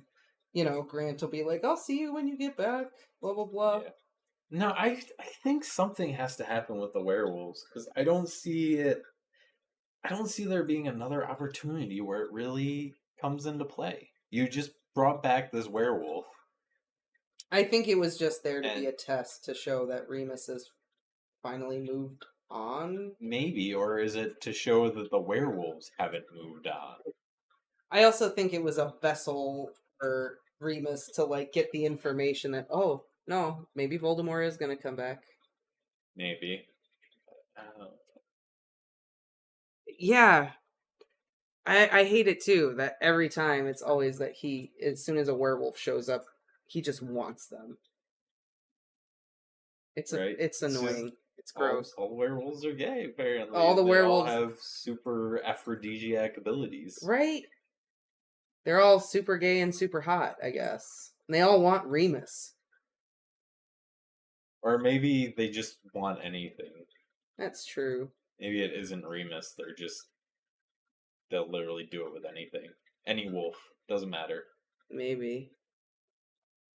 I mean, apparently some of them spend the night with Greyback, so... No taste when it comes to werewolves. No. That's true.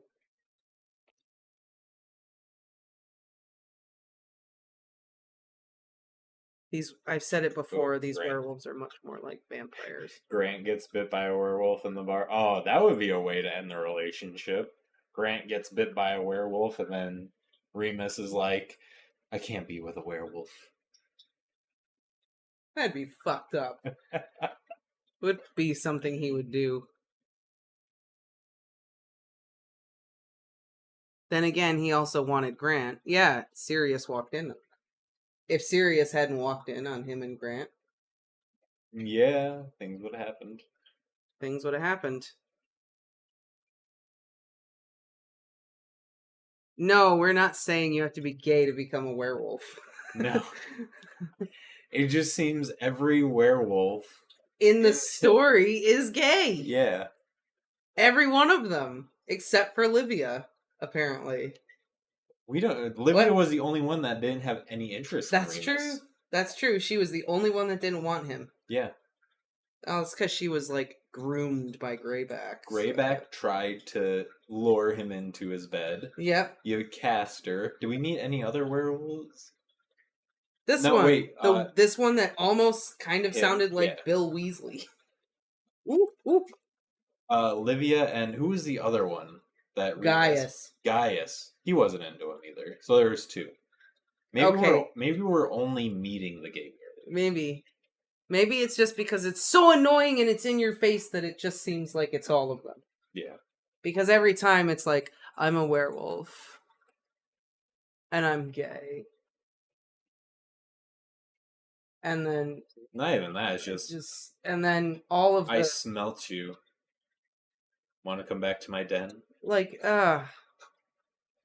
it's pushing on the stereotype that gays are more into polyamory. It does kind of a little bit. Oh, yeah, it does a little bit, doesn't it? I guess. Maybe. I think we're reading a little bit too far into it. Yeah. And yeah, they are animals. They do have to mate. And that was probably why the whole sex drive like goes crazy around the full moon. Yeah, it makes sense. You know, think about, evolutionary. Werewolf can only mate once a month. What would your child? Oh God, here we go. If two werewolves mated during the full moon and one got pregnant, right? Yeah. What would it be? Yeah. Yeah, I knew you were going to ask that question. Like, if a werewolf just has a baby to begin with, are they then a werewolf? Like their baby? Well, this was Remus's whole issue with having a baby with Tonks. That's true. And he didn't turn out to be a werewolf. That's true. But what if they mated when they're both werewolves? Yeah, it seems pretty likely that he would come out either a werewolf or just a wolf. But Grant had no reason to be loyal to Remus at that time. Remus gave him no reason whatsoever that he should be loyal to him. And honestly, during that particular point in time, I don't think Remus deserved Grant to be loyal to him and not be with other dudes. Yeah. Well, we just got through like 20 chapters of Remus literally just verbally and emotionally abusing Sirius, so we kind of didn't like Remus at the time either. Yeah, that's true. That's fair. It went very quickly from like relationship issues to Remus is the issue. Yeah, Remus is the problem.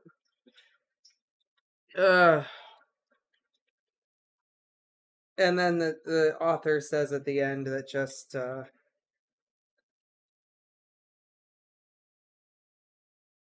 we're very close to the end now.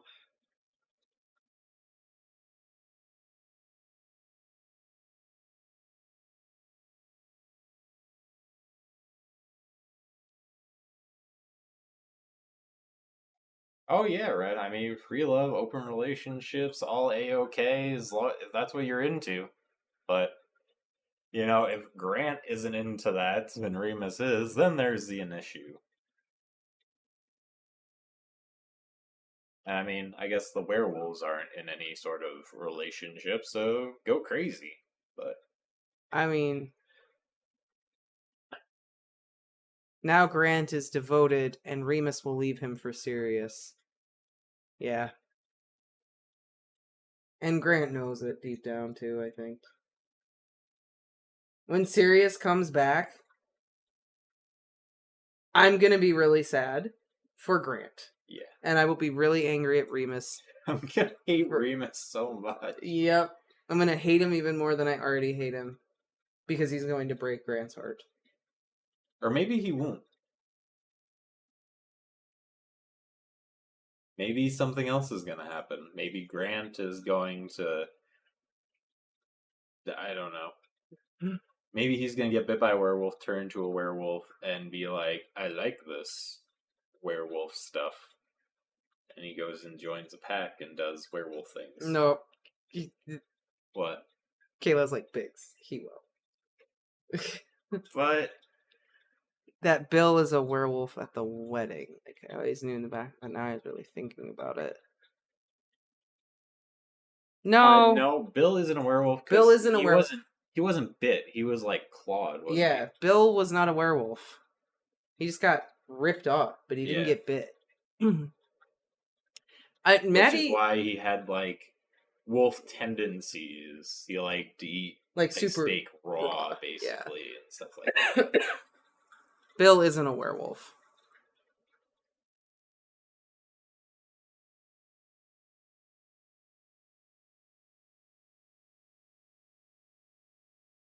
Yeah, I thought I hated Remus, and I still pretty much do. But I feel like by the end of this story, I am really going to really, really hate him. Because I really feel... that's the point. I really feel like he's going to break Grant's heart. And I'm going to be very upset about that. For real? Because Grant's like the best character. Grant is a great character. And it's just going to be just like Odysseus and Calypso. It's going to be like, oh, your werewolf from Bar is going to follow them home. Remus is going to let him participate in a 3-way with Grant, during which Grant gets bit, turns into a werewolf. What a twist. That would be a great twist. I mean, the next chapter is called Summer 1993. The Summer of Werewolf Love. I'm just over this werewolf shit. Oh, I don't know why you hate it. It's so bad. I can smell magic from far away. When we're all together, my abilities are heightened. I don't need my wand. We're all gonna fuck each other because it's all animalistic and I have no control over myself because I'm a werewolf. I'm a dirty, rotten, awful beastie. But my powers are omnipotent. I'm stronger, faster, better than any wizard there ever was. But I hate myself because I'm a nasty beastie. Like, I'm sick of the werewolf shit. That's speciesist. I don't care. You can call me Umbridge if you want to. I'm over it. Had enough. You gotta get the little black bow. Yes, horny werewolf garbage. It's because it's horny werewolf crap. It's all lust and magic, and I can smell the magic off of them, and it's making my pee-pee hard. Like, get out! Get out of here! If Twilight and Harry Potter had a love child, this is it. I will say that the imprinting... We're gonna find out that Sirius was bitten by a vampire during his stay in Azkaban. Now he has to choose werewolf or vampire. Team Sirius or Team Grant? Or Team... Yeah, because Grant's gonna get bit in the threesome. That's right. Sirius is just gonna come back and rip open his shirt and he's just gonna sparkle. I'm a werewolf, or I'm a vampire now. I just... I'm over it. Remus acts like he's intoxicated with horniness every time he gets around the werewolves, and it's just...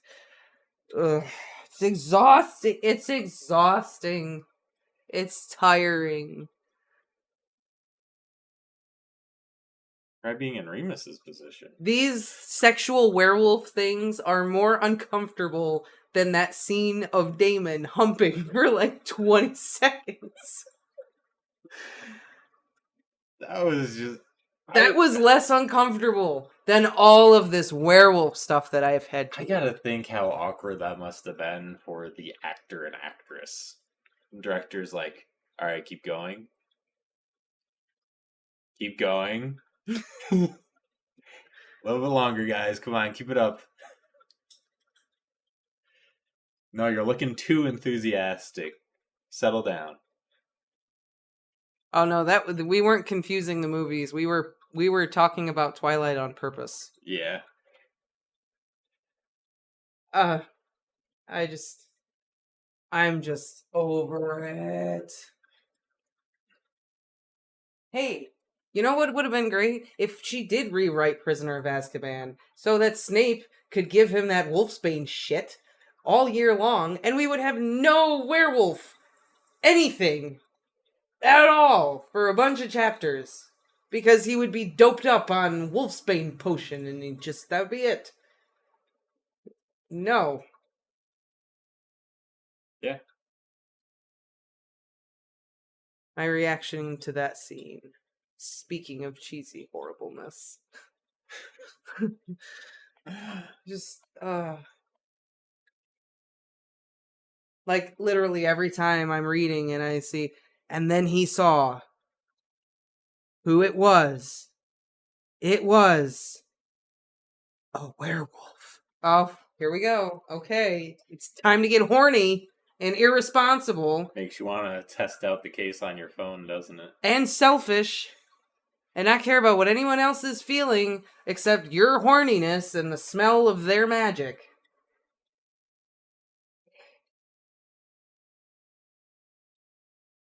It's a great time.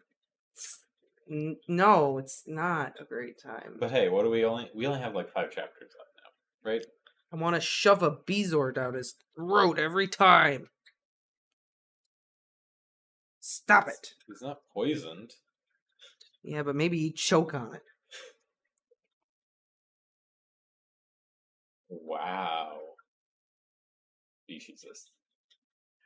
There is one vampire in the Harry Potter series. Literally At one. Slughorn's party. At Slughorn's party, there is a vampire. Other than that, there are no vampires in the novels. Sanguini.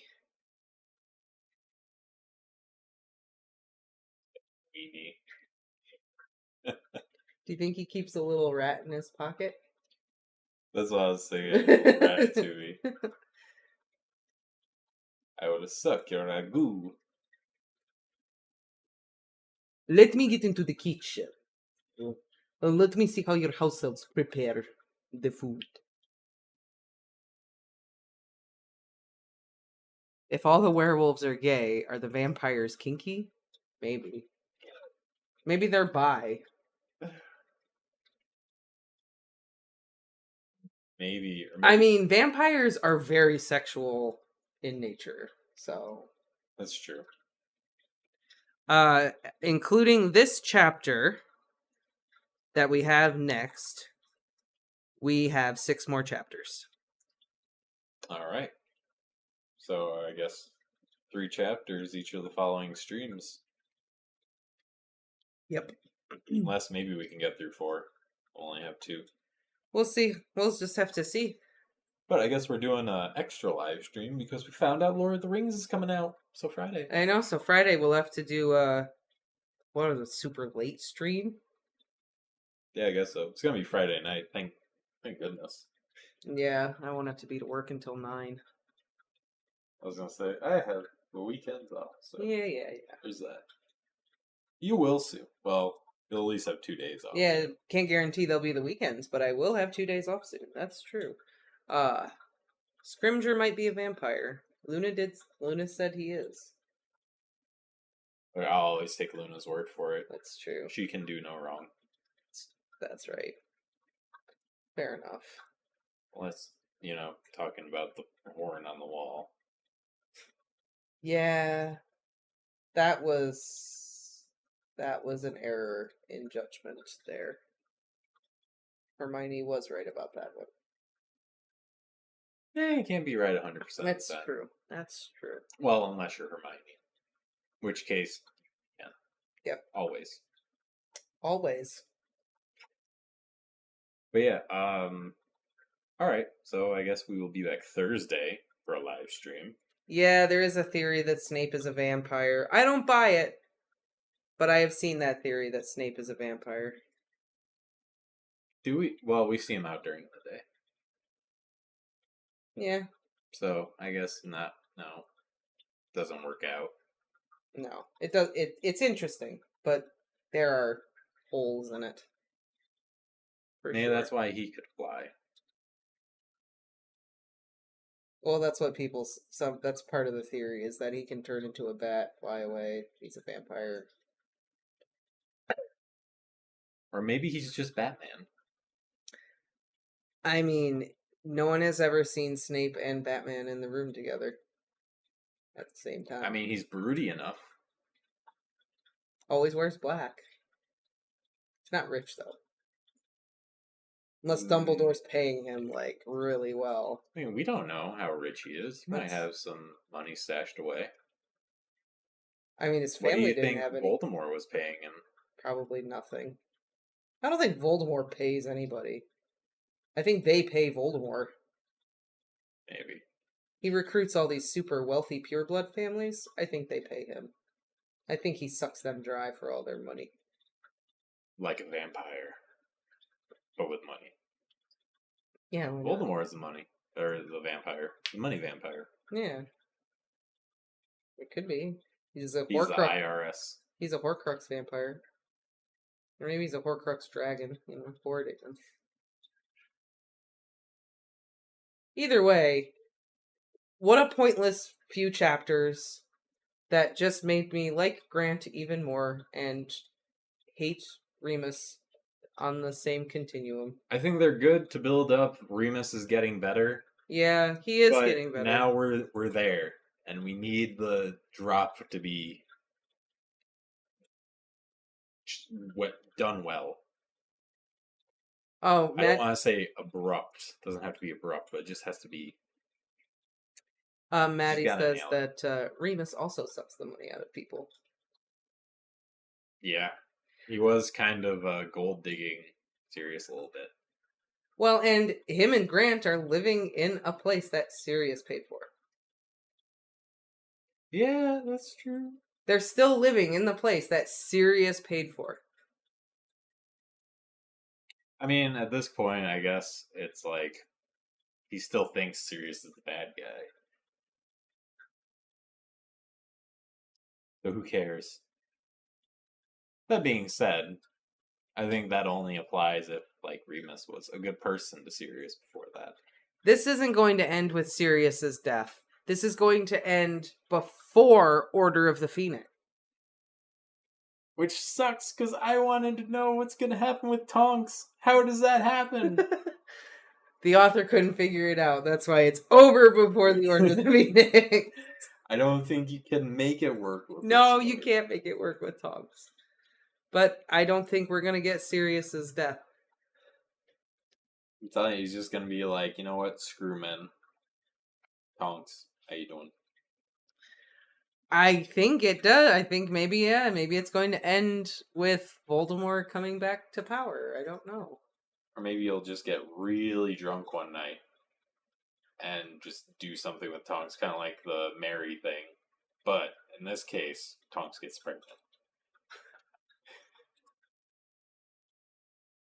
You need to have long, thick black hair.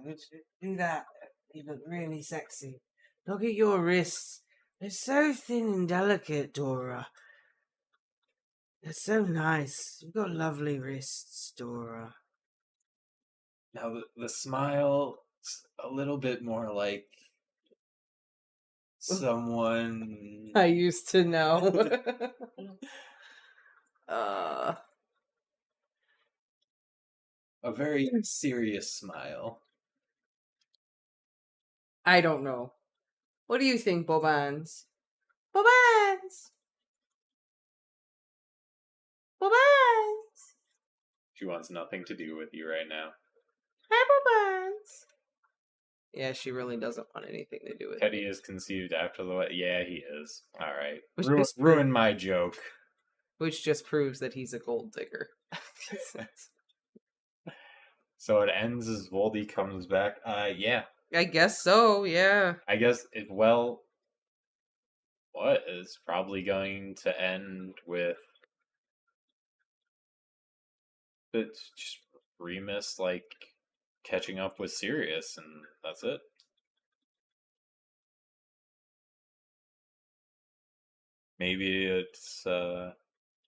Maybe after all those years in Azkaban, Sirius had time to think about it, and he realized that Remus is no good for him.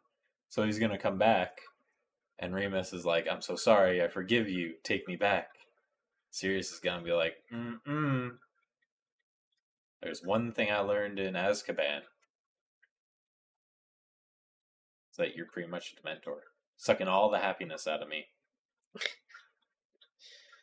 Felt the same in Azkaban as I did with you. Not going back.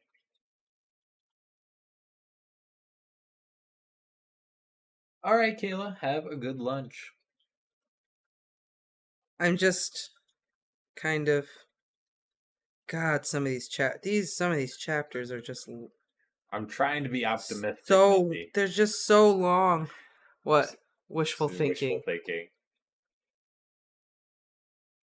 Bye, Kayla.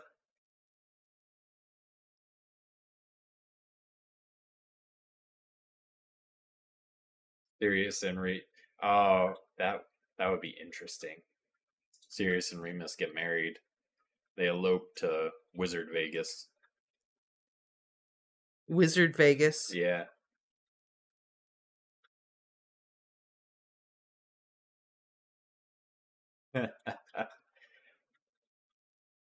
Oh, maybe Tonks changed her appearance to look like Sirius, and then Remus thought he was marrying Sirius, but in reality, it was Tonks. That's how it happens. And she stays that way until she conceives a child, and then is like, surprise! Now you can't go anywhere. Got you for 18 years. No? Nothing? What? Did you just miss everything I just said? Yeah, I'm sorry. I said, what if Tonks changes into Sirius and looks just like him? And Remus, not repeating it again. And Remus thinks that he's marrying Sirius, but he really marries Tonks. Oh. And she doesn't change back until after she conceives a child with him. Like, surprise. Got you. Got you now. I see. So what I can say... You just skip all the way to the end?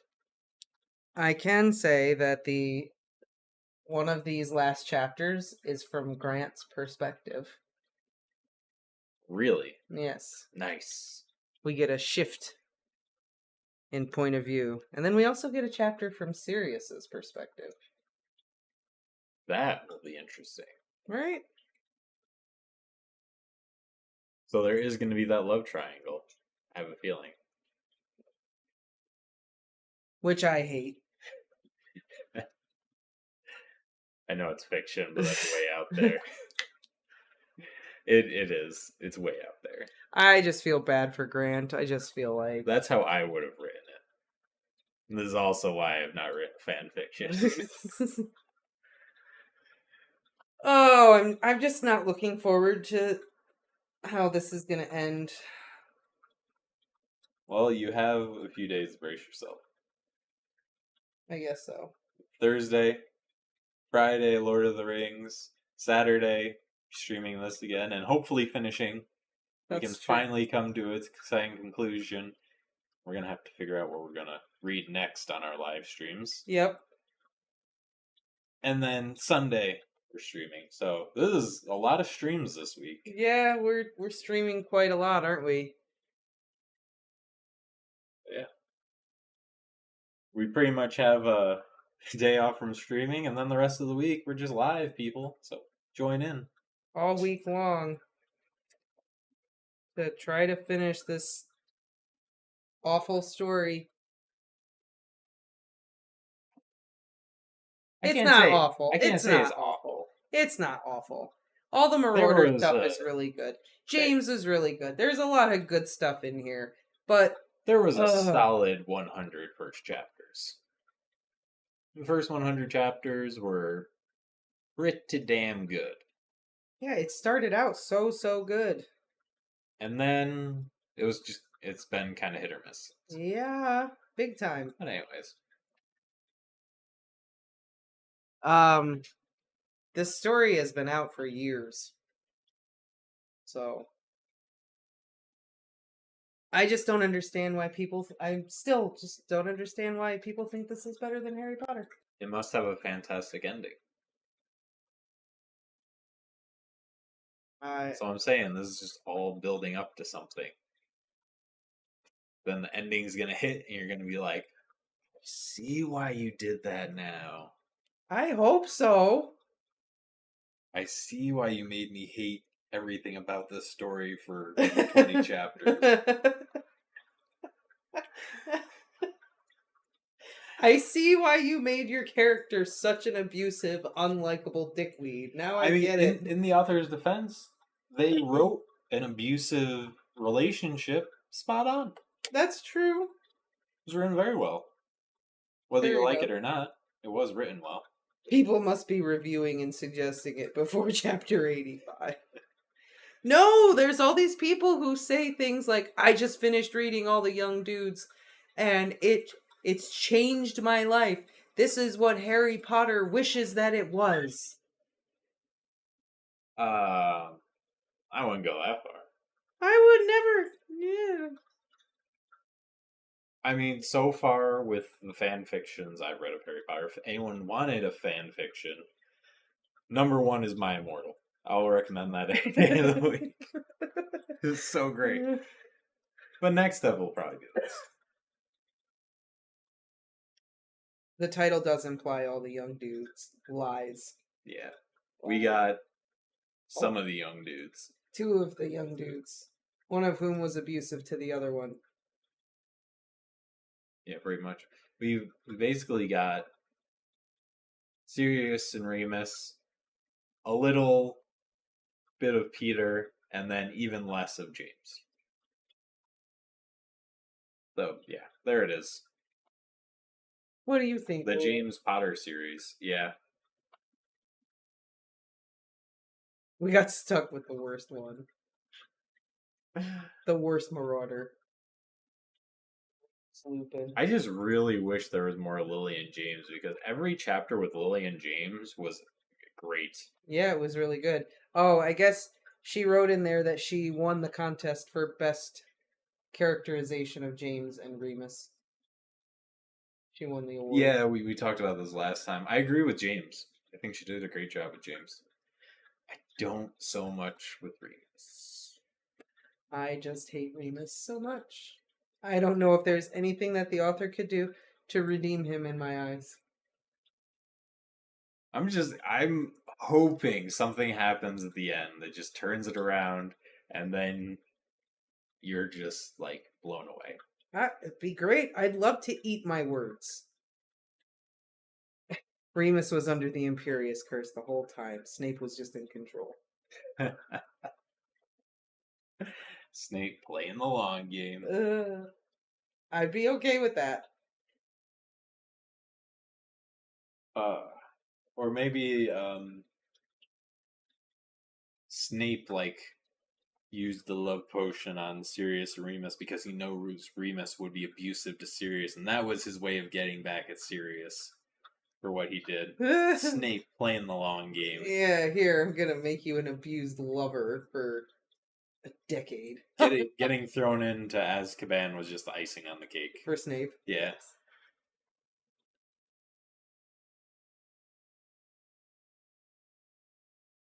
Peter's life as a rat. We'd get to see an awful lot of the Weasleys if that was the case. That would That would honestly be really interesting. It'd be like Ratatouille. Peter sneaking down and getting food at night because he's tired of eating rat food. Dodging Errol. Mhm. Errol in his young days. Maybe that's how Errol got all fucked up. Maybe he had an accident trying to catch Peter and eat him. Where are you going? Okay. Like, literally.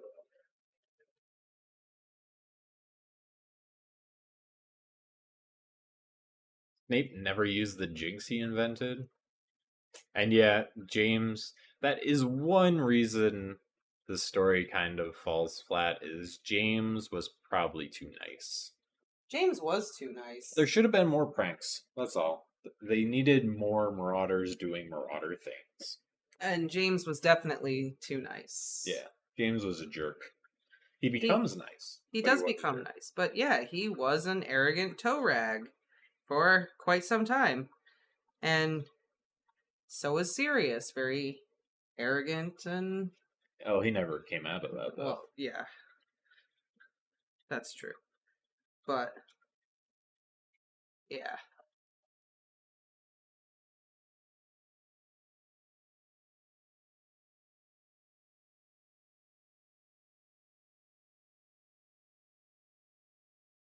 They had nothing on Fred and George. Right? That would be an interesting story, Fred and George. What about Fred and George? Just all their pranks and Oh, stuff. just all the stuff that they do. Yeah. And like them developing all their Products. It'd be awesome. Would have a sad ending, though. It would. That's what you have, like the comedy and then a tragic ending. It all works out. Yeah, I don't know. Or maybe it's alternate universe Fred, where the Either way. the wall falls and the bricks miss him. Either way. I am very excited to be almost done with this story. I know.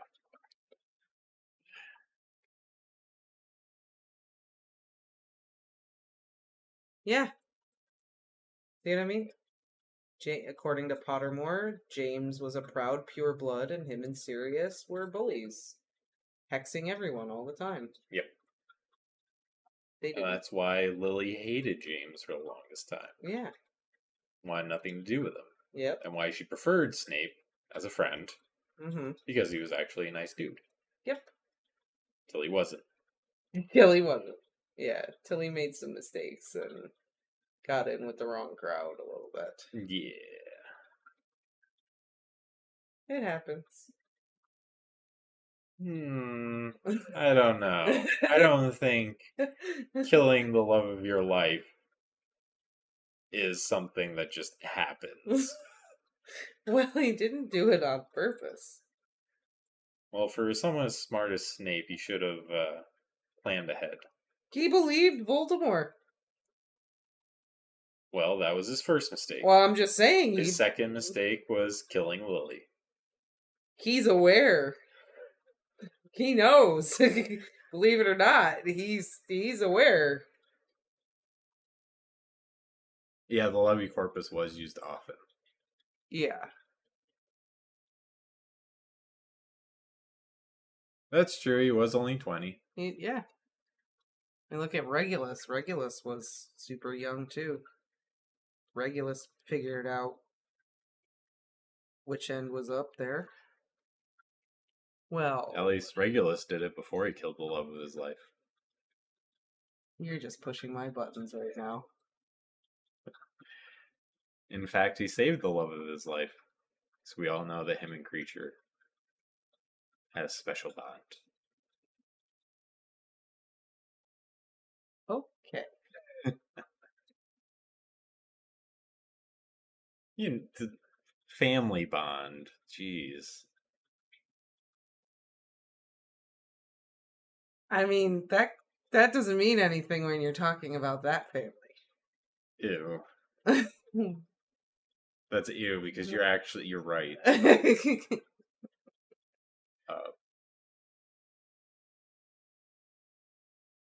Speaking of age, wow, I kind of felt Lupin there. 31 years old, and Feeling old. yeah, Yeah, I felt I that don't one. understand this music. What's going on? Yep. It's 9 o'clock. Shouldn't we be in bed? Can we just stay home and order Chinese? I felt Luke. I did feel him on that one. I was like, I'm in this chapter and I don't like it.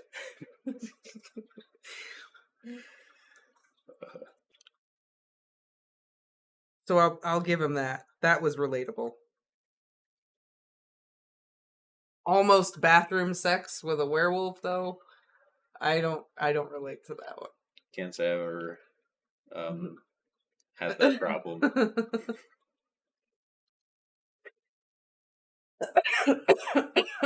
Me. I've also never been to a gay bar though, so I don't know. I've never been to a gay bar either. I thought you said you have. No.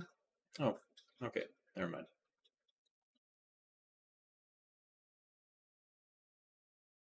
Oh, that was another thing that I wanted to say. The fucking drag queen was 6'10"? Oh. Good God. Fucking Shaquille O'Neal over here in She drag. had really tall platform shoes though. Oh, did she? Yeah, it said she had It said she had high heels, but I didn't think it said, like, platform shoes. PVC hot pink platform heels. Oh, okay, I missed that part. I heard, like, Yeah. the high heels and stuff, but I was like, 6'10"? No, I God bet damn. I bet those shoes were probably like that tall. That tall. Either way, I'm sure they were tall. That drag queen is probably like 6'2". Maybe, yeah. Sticks. Just saying, like, extra, like, that much higher than me. Be off camera. So was it 12-inch heels? Okay. Hi, Bailey. I must have blanked on that part. Yeah, they were really. So I heard it was like high Yeah. heels, but I didn't realize it was that much. The boy is here.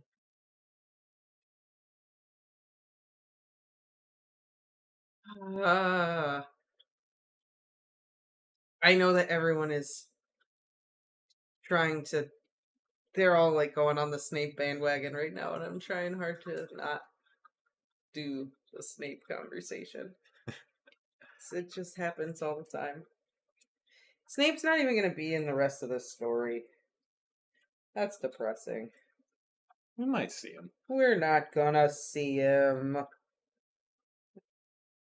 We're not even gonna be at Hogwarts. Okay, fair. Maybe we'll see Dumbledore. Probably. Which would be nice if Dumbledore actually acted like Dumbledore in this story. I think the author was kind of afraid of writing Dumbledore. He's He's very unique character. fair enough. Same with McGonagall. Pretty sure that's why we've had minimal. You mean McGonagall? Yes, McGonagall. McGoggle. McGoggle. Oh my god, that's right. McGoggle. But all right. How do you think Lola has felt about the story tonight so far? Well, she's fallen asleep through half of it, so I'm saying she's not impressed. But What do you see, Dodo? What do you see, Dodo? on that note, taking a break tomorrow, but starting Thursday, every night, we'll be streaming. Yes, we will be streaming every night after Thursday tomorrow. will be 7 o'clock again. Friday, Ow! we'll make the time. We have to see how long the episodes of Probably an Lord of hour. the Rings are. Probably an hour, but Rings of Power. don't want to say a time. Saturday, when do you get out? Probably like 5 o'clock again? Saturday, I think I should be out by... We'll say 6. Just to make sure. Yeah, maybe we should start streaming at 6. Okay, 6 p.m. And then finally, Sunday, we'll be here at 9. 10. 10. Sorry. Show is on at 9. Yeah. I'll put something out on the Discord and the Instagram as far as what time we're starting goes. Yeah. Okay. And I'll get the live stream set up. Anyways, all right. Thank you guys. We had a Yes. blast. Thank you everyone for popping in. And we will see you Thursday. See you all Thursday for more hot, steamy werewolf garbage. My God.